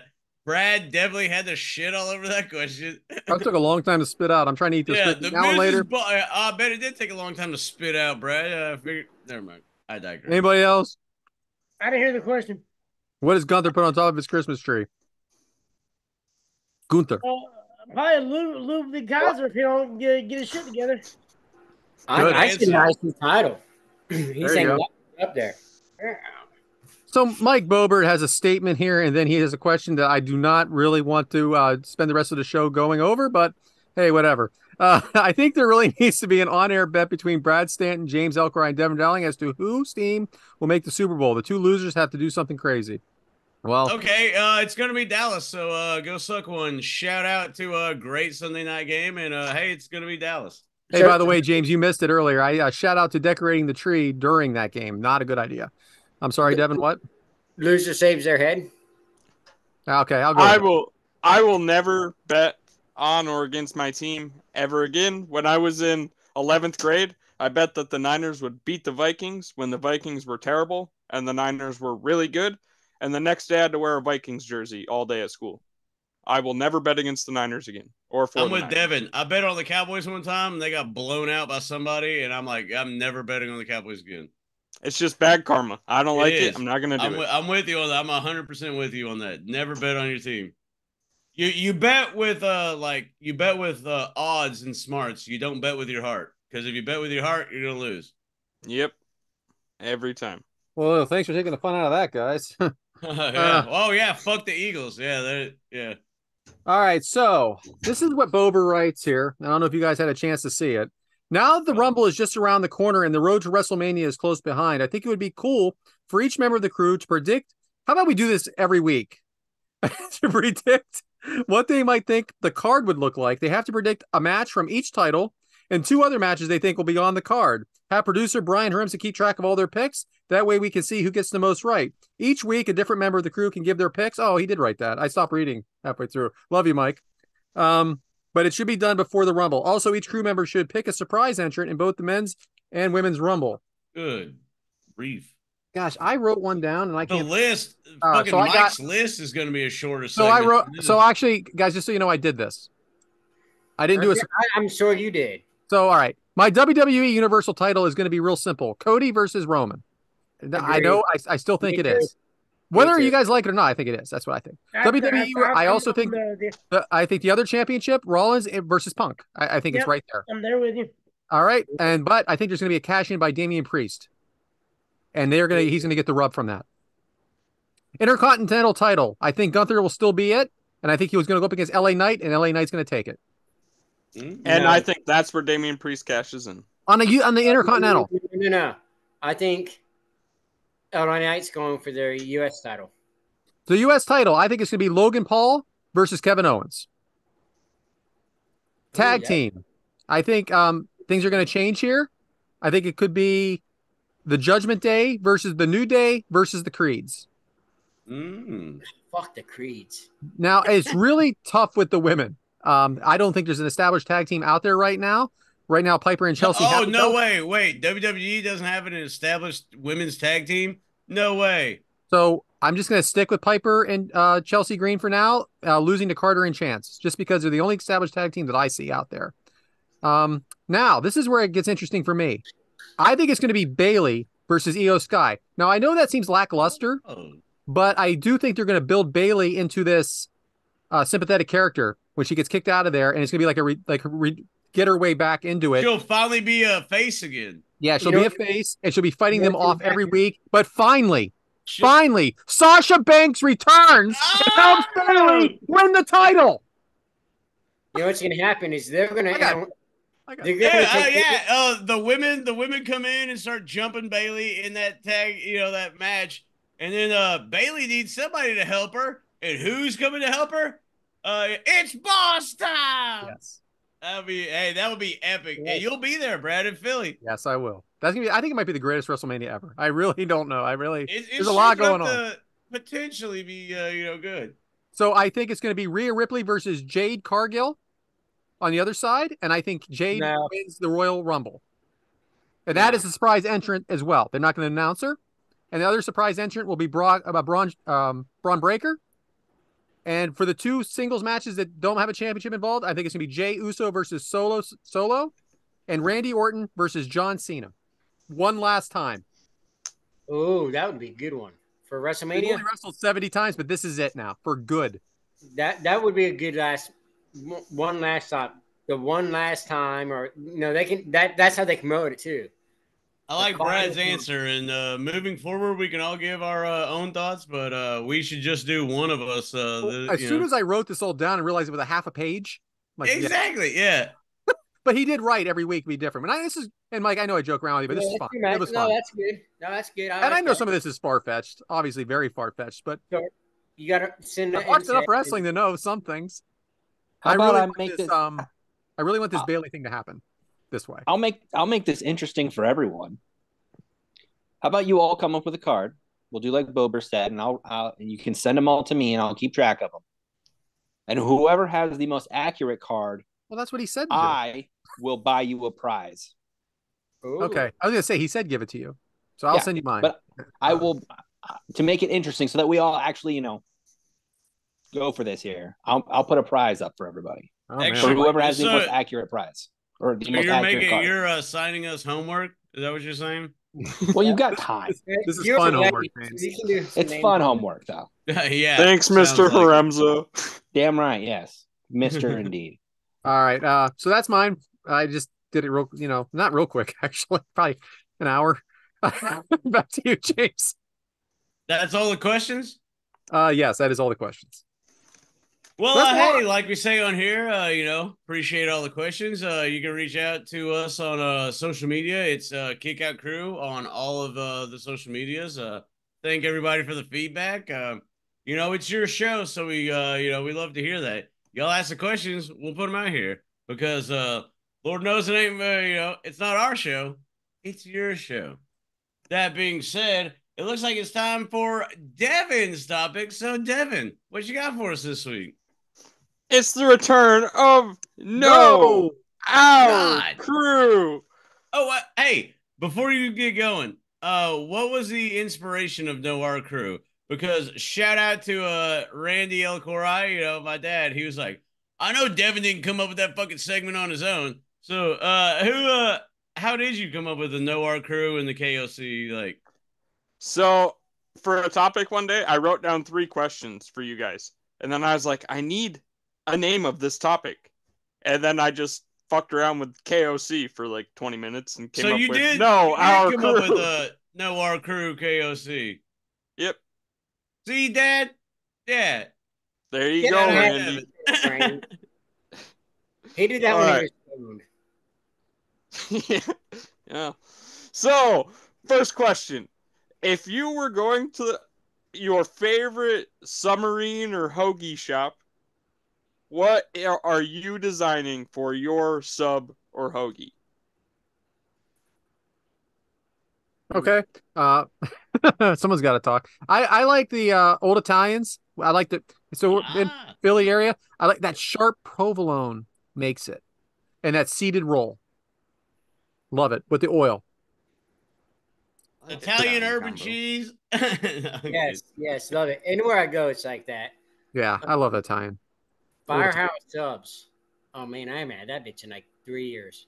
Firehouse subs. I think it's like the hook and ladder or something, some kind of whatever it is, like that one. But if I go to like the Publix or something like that, it's Boarheads Italian sub all the way. Nothing wrong with Boarheads. Everything. Boar's head. Yes, you're right. Amazing. Add a little bit extra oil and vinegar, salt, pepper. Throw some jalapenos on there. Oh, I do like jalapenos, but not on my sandwich. I love it. But I do like them on. I like them. I like them cut up like in tacos, stuff like that, or sausage. I like it on sausage. Taco is a kind of a sandwich if you think about it. Here we go. I don't like them on a sandwich, but I like them on a taco. My subs are Italian subs or a pizza sub from Subway. If I'm going to Subway, I'm just getting the cold cut trio or combo. If I go to Subway, I like. Well, they got the new mega meat thing or whatever the fuck it's called. Freaking meat. What is it called? Mike's Meat Minute. Come on. No, it's like the mega meat or something. I don't know what the fuck it's called. Mega meat it is. They should. If they don't have a sandwich, they should come out with one called the Adam mega looks meat. like he's about to have a freaking stroke.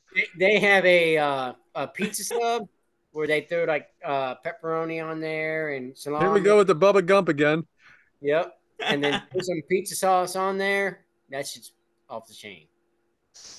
All right, good. You named 7 things.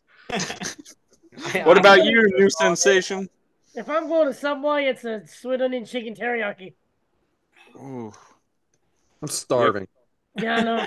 That sounds Every good. week we do this. James? Man, I wanted a Code Red on the way home today. I bet you. That out. It's good shit. Let's see. Like I like the steak sandwiches, but I also like an Italian and I like turkey. But I will say that no matter the meat, the toppings would be I don't know, maybe a ranch, maybe a chipotle ranch or something, lettuce, pickles, jalapenos, maybe some green pepper, bell peppers. But yeah, that would be because no matter the meat, pretty much the sides are gonna be lettuce, pickles, jalapenos. Shout out Brad. I like jalapenos. It's not on my sandwich. I'll put jalapenos on a sandwich, but I'll put them on a taco. Throw black olives on there. It's a meat sandwich with a tortilla. That's what a taco is. Listen, I am what I am. Oil and vinegar. Listen, yeah. I'm big on oil and vinegar. Put extra oil and vinegar because I like that. If I'm eating sub, especially right then and there, I want that meat. I want that sandwich like soggy. Shout out to napkins. I am what I am. I love that. That is the Braddest quote of all time. I'm just saying. Go ahead, Devin. What do you want to eat? Hey, Subway cuts their own meat now. Go ahead, right? Devin. Have you seen So that? we only got both times you said Devin and Mike. Yeah, that's been we that got way. a Subway in like a hometown shop here in Governor, and that Subway I would always order bacon, ham, mozzarella toasted on flatbread I with like it. spinach. I don't hate it. You get a little bit of honey mustard in there with throw whatever sides. I love a lot of them. I just love sandwiches. What about that homemade shop? Because I bet you that one's better.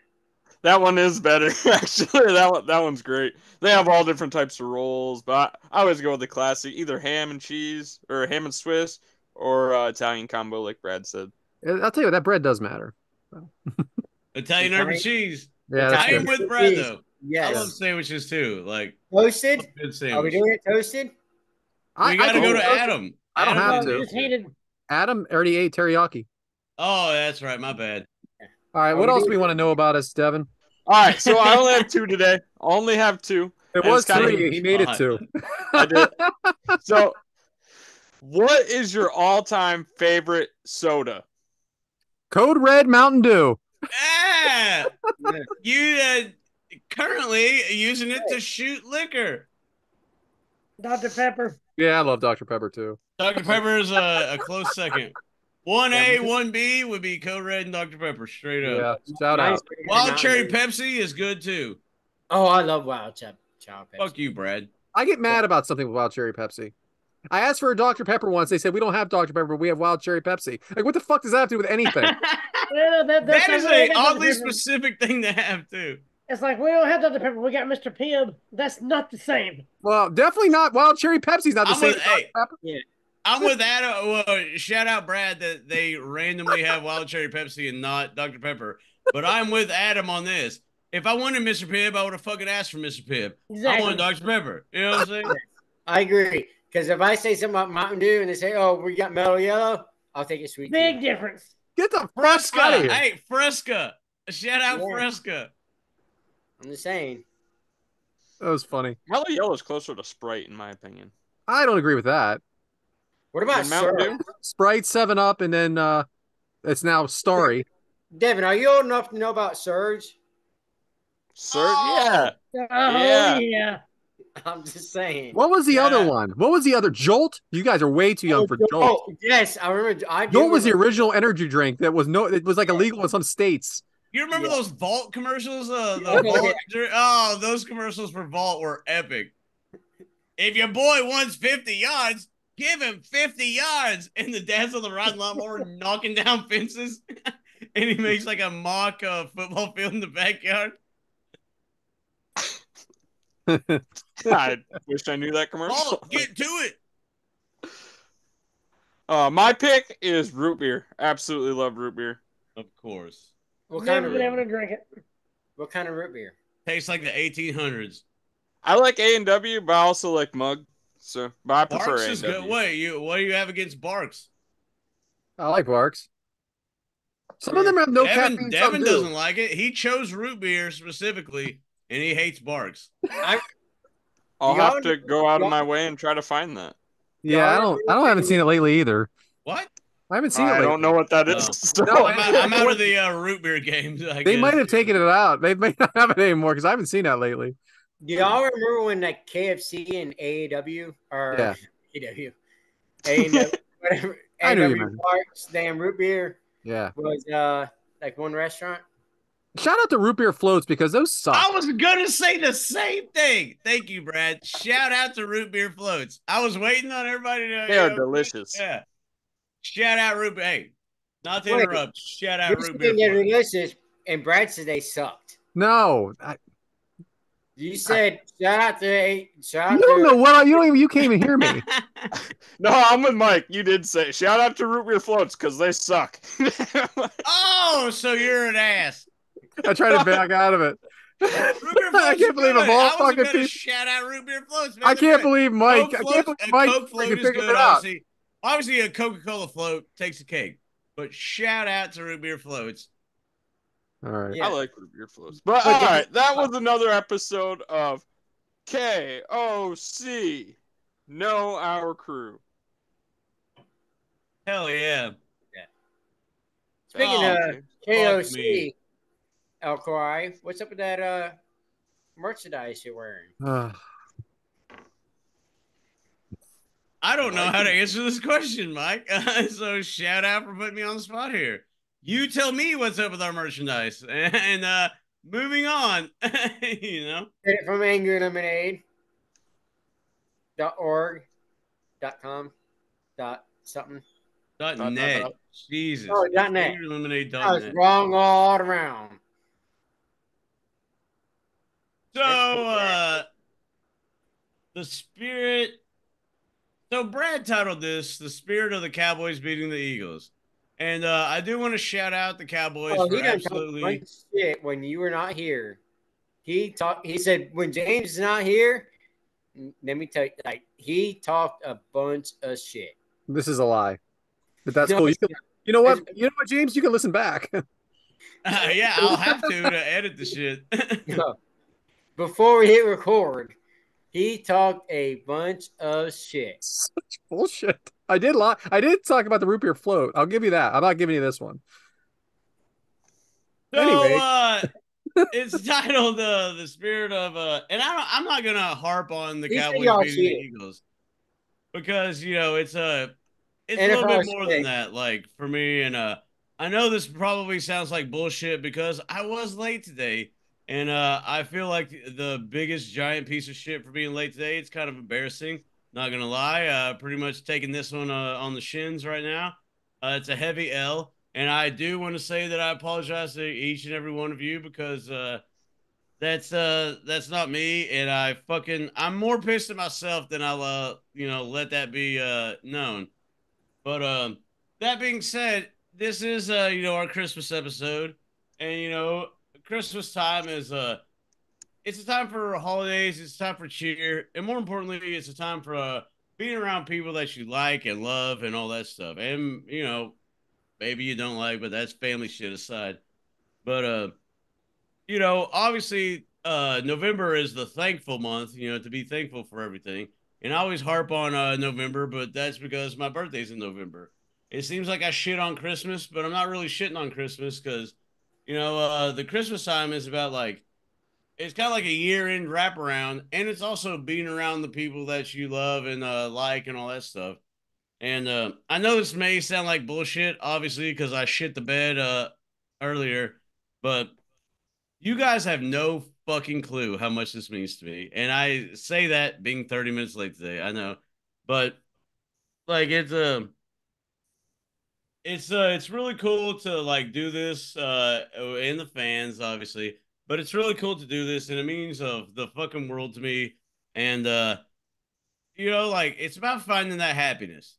And this makes me the most happy. It sucks that I wait 7 days to be happy for 2 hours, but I'm not depressed. I mean, come on, let's be real. I got a good life, you know what I'm saying? But it's doesn't mean I don't want more. But getting back to the main point, I am so fucking glad that we have this thing going. I am so glad that Brad just randomly messaged me on a Ric Flair Zoom and we started this thing. And, it's Christmas time in Hollis, Queens. But I want to give just want to give a shout out to everybody. Enjoy, obviously reflect on the good, Don't reflect so much on the bad, but reflect on the good. And enjoy what you have because I'm not one of those that relishes in the oh, I got so much going for me, I should be thankful for all this. I'm not really that type of person. I kind of think ahead and what should be improved and what needs to happen and all that stuff. But man, it's really fucking cool to talk to you guys every week, and it's really cool to be a part of a podcast that fans actually listen to and feedback. We have listener questions. Hell, my dad is, a fan. Bober is a fan, And I'm not leaving anybody out, but it's just awesome. You know what I'm saying? James, sometimes it is a wonderful life, And I just want to say to everybody, I know this sounds like bullshit because I was late today, but I want to thank every one of you guys and every one of our listeners for just being there. You know what I'm saying? Like sometimes it's all about like having a support team and having a support system. And I think I got a pretty good one. Like you guys are badass, you know, and our fans are badass, and I'm just really thankful for all that stuff and Christmas time. Enjoy the gatherings because you never know. Like every time people go to a funeral, they're like, "Oh, we need to get together more often." Blah blah blah, and that's real. But it just sucks that it's always in a time of mourning where everybody gets together. So Christmas time, when you're gathering with your families, enjoy that type of stuff, man. You know, obviously I live in Florida. My family's not going to be here. They're going to be on a phone call, but it's just life ain't that bad, and I'm the one to talk. You know, I speak for myself, but it's cool to enjoy the little things like that, and it's really cool to have something and to be a part of something and to have a purpose. You know what I mean? Like, so I just want to say Merry Christmas to everybody, and Kwanzaa and Hanukkah and all the other denominations. You know, like enjoy the holidays. It is like a kind of a pain in the ass, but remember, like you're gathering with your family, you're gathering with your people, gathering with your friends, you know, and all that. And it's cool to like enjoy that time, gather together, and have everybody like be a part of something. And don't ever take it for granted because you never know the next time you see them could be you know 6 feet under. So it's just fun to like. It's just I don't know. I'm getting tongue tied here because like I said, 30 minutes late, so I kind of feel like a giant piece of shit right now, but it's just but like it's cool to have you guys as friends. It's cool to have our listeners as fans, and it's just cool like I fucking love this stuff, man. And over the holiday time gets a little you know, emotional and a little soft, you know, but find what makes you happy and be with the people that make you happy. And that's what it's all about. And the holidays are a good time to do that. So love you guys. Sorry for being 30 minutes late. And shout out to the fans. Shout out, you know, they're all good friends. Like a lot of our fans are really good friends to us. And they're, you know, miles away. And I think that's cool that we all have friends and fans like, you know, located across many zip codes. Ah, shout out. But in other countries. Exactly. But yeah, like I look forward to this every week, mind you. I woke up on my couch and my knees hurt and my back hurts because you know I'm old and fat, so it's not a good posture to pass out on the couch and wake up to I don't know 8 missed calls and a shitload of text messages. Kind of really burying myself here. Not happy with the mirror right now, but sorry I let you guys down on this, but man, like you know, thank you for everything, and enjoy the times, enjoy the people that you have in your life, because you never know when we're not gonna have them, I guess. But as Christmas gets going, man, just thank you everybody. Thank you for the fans. Thank you for these 5 other people right here, because y'all definitely keep the ship going. You know, y'all are shoveling the coal on this James train, and I'm pumping down the track because I had the support of y'all. You know what I'm saying? So shout out to Christmas, man. Thank you to everybody, and hey, you know, cheers. I'll give it that. Hey, I can cheers to that, and I can say, hey, one thing, you know, for everything you were saying, James, if it wasn't for you, I wouldn't even be here right now. You're the one that, you know, got me, you know, where I'm at now on ad free shows that got us where we're at right now. So if it wasn't for you, I wouldn't be here. You know, same with Adam. Adam was right there our first Zoom. You know, Brad, Devin, you know, Bryant. Hey, we're family. Shout out that Ric Flair watch along. Shout out. Yeah. And I do want to apologize because I'm very terrible at taking compliments and stuff. Like I I may not see myself as the best in life, so when people give me compliments, I kind of like, brush them aside and everything. But it's true. No, I appreciate it. Don't get me wrong. I appreciate it. I think it's a poor self view of myself, but man, shout out to the Cowboys. We got a fun thing going, boys. You know what I'm saying? Like, we got a fun thing going. Like, we got a really good thing going. Whether we're number 1 or number 6 or number 300 on this ranking, we'll be here. And shout out, and we're having fun. And shout out to because people come on our show and guess what? They want to come back. Absolutely. So that means something. Yeah. That does mean something. You guys do a great job. Like 3 hours and want to keep on going. Kudos to the homies. Everybody we talk to always wants to come back. When you go give me on your podcast? When you go give me on your podcast? Yeah. And it's because of y'all. It ain't because it's not me bringing everybody back. It's y'all bringing everybody back. We got a fucking awesome thing going, and I'm really fucking appreciative of it. And shout out to everybody and their families, and just enjoy. Look back in positivity on this past, but also look forward, because like they say, the windshield is way bigger than the rearview mirror.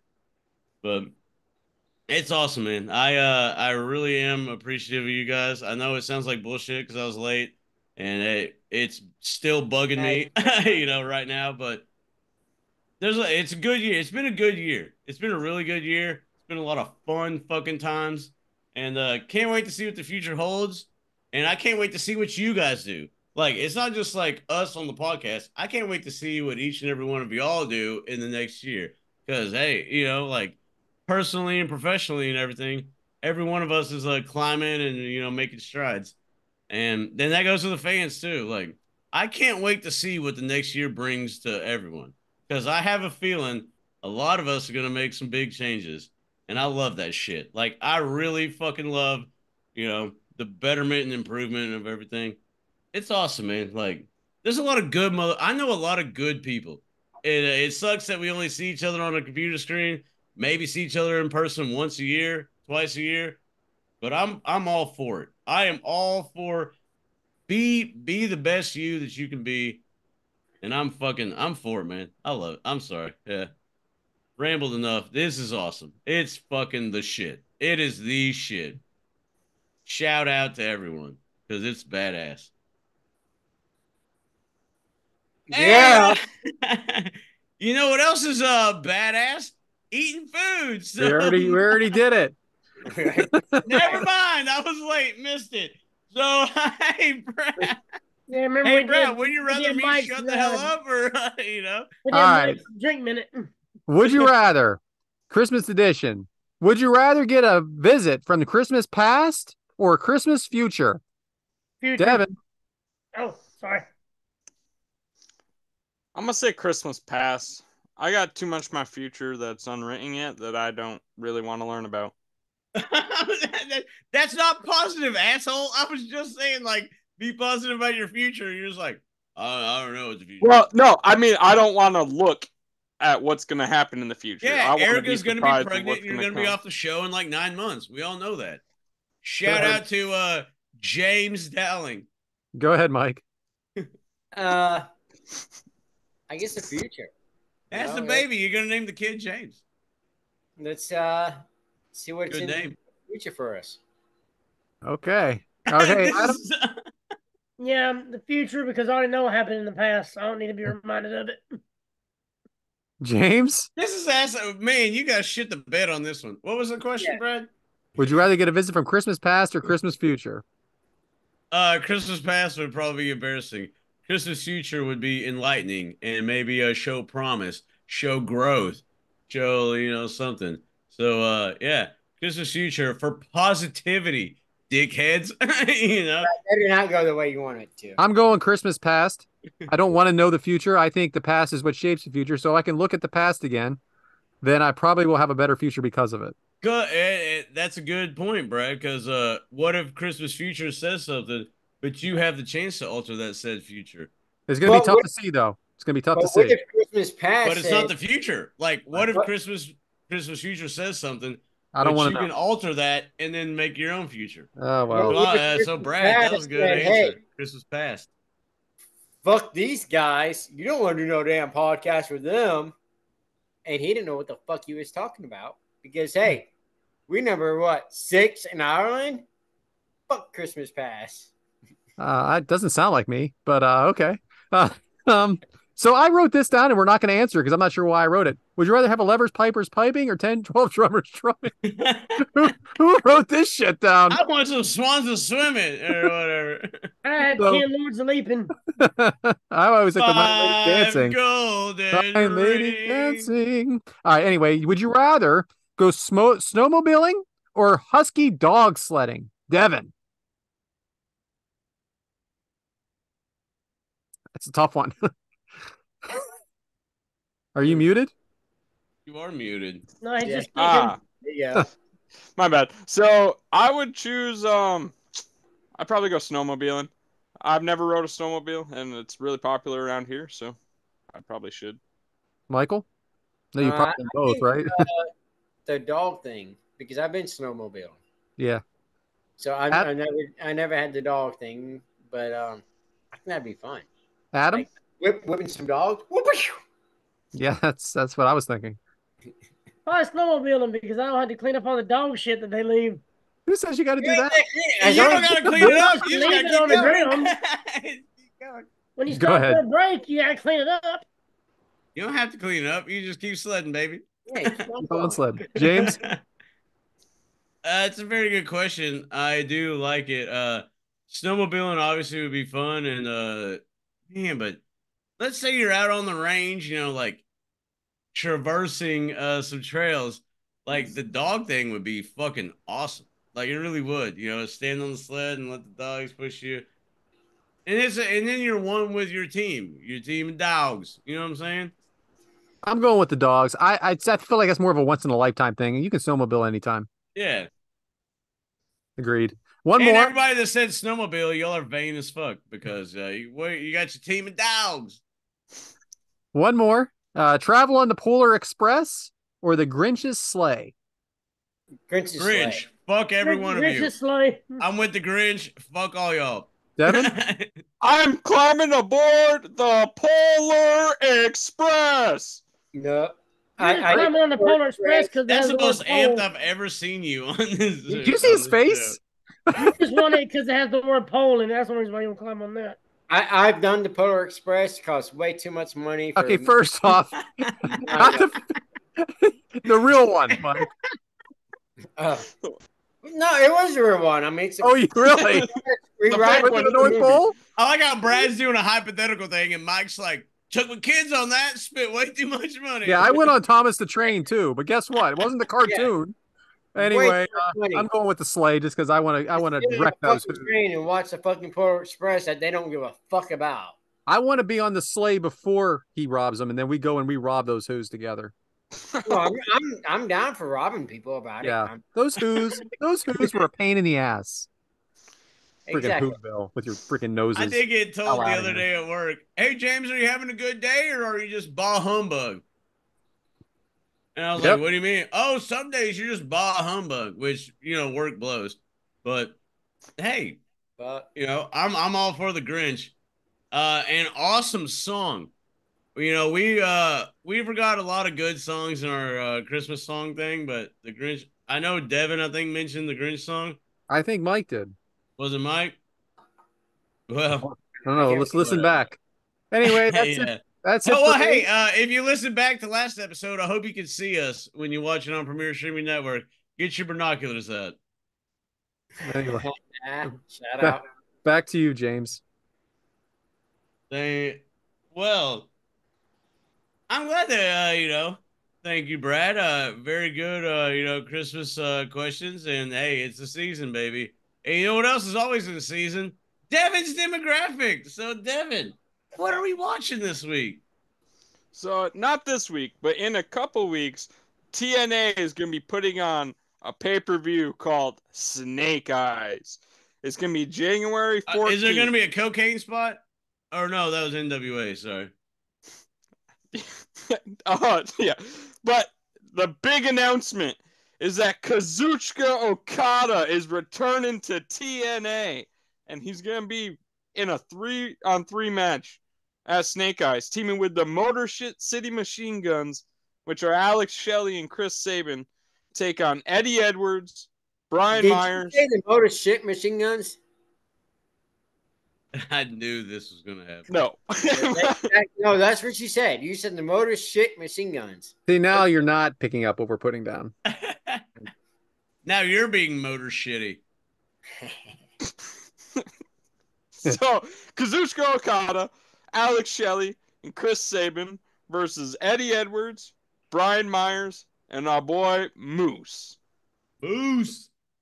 And I think this is going to be a fantastic return for Okada. Back when he was in TNA years ago, they had him under that Okada gimmick, and I think that's really just Scott D'Amore's way of righting the wrongs of the past, and he's going to give Okada a big match. I'm excited sounds for good, it. man. Back to you, James.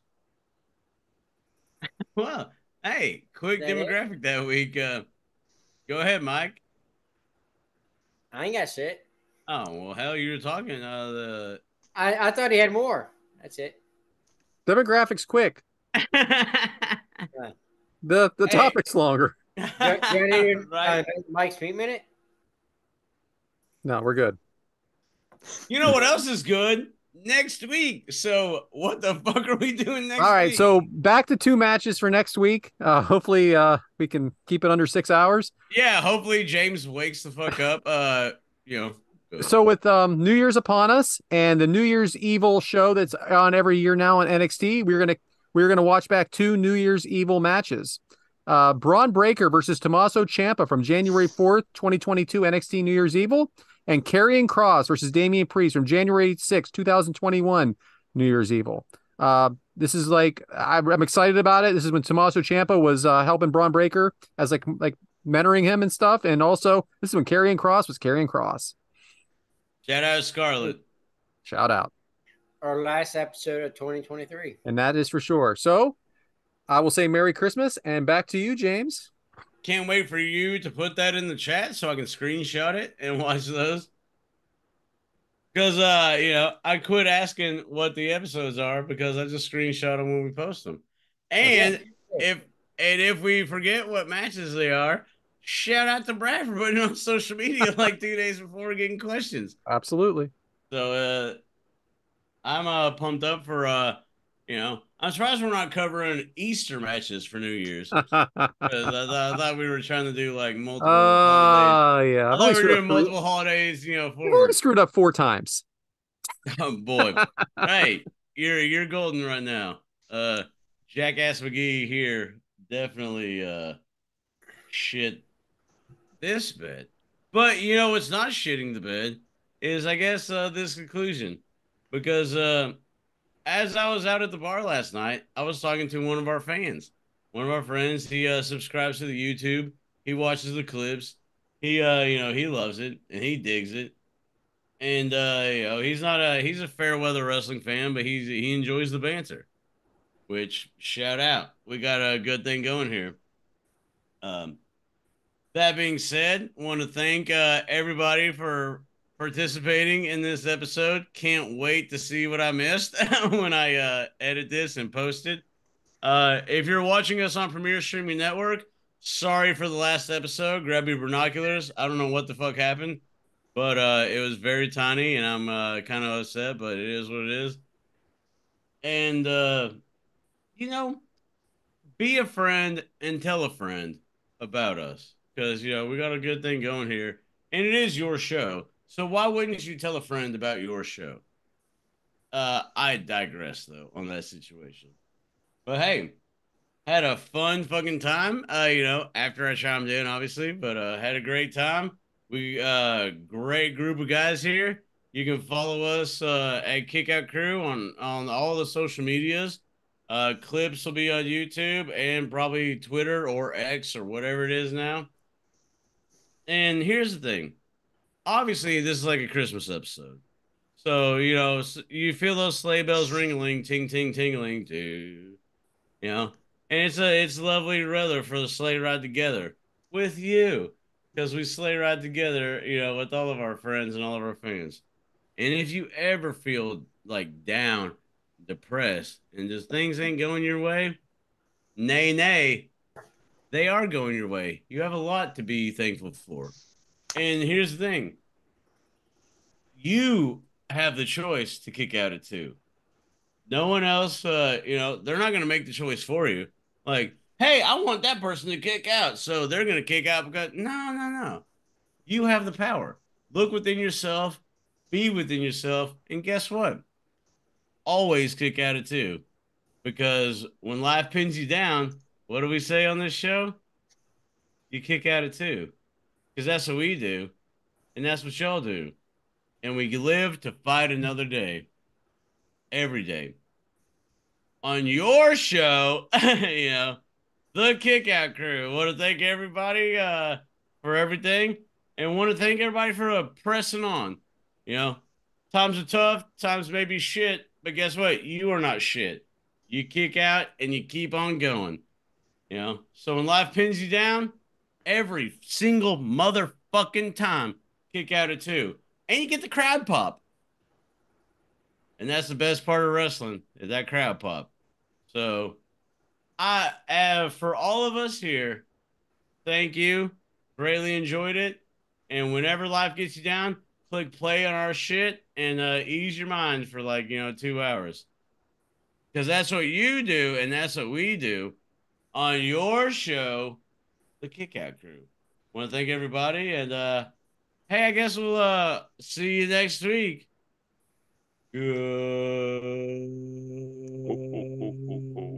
Merry Christmas.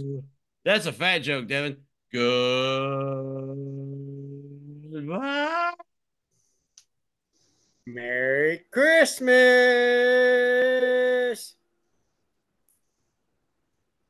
Hit the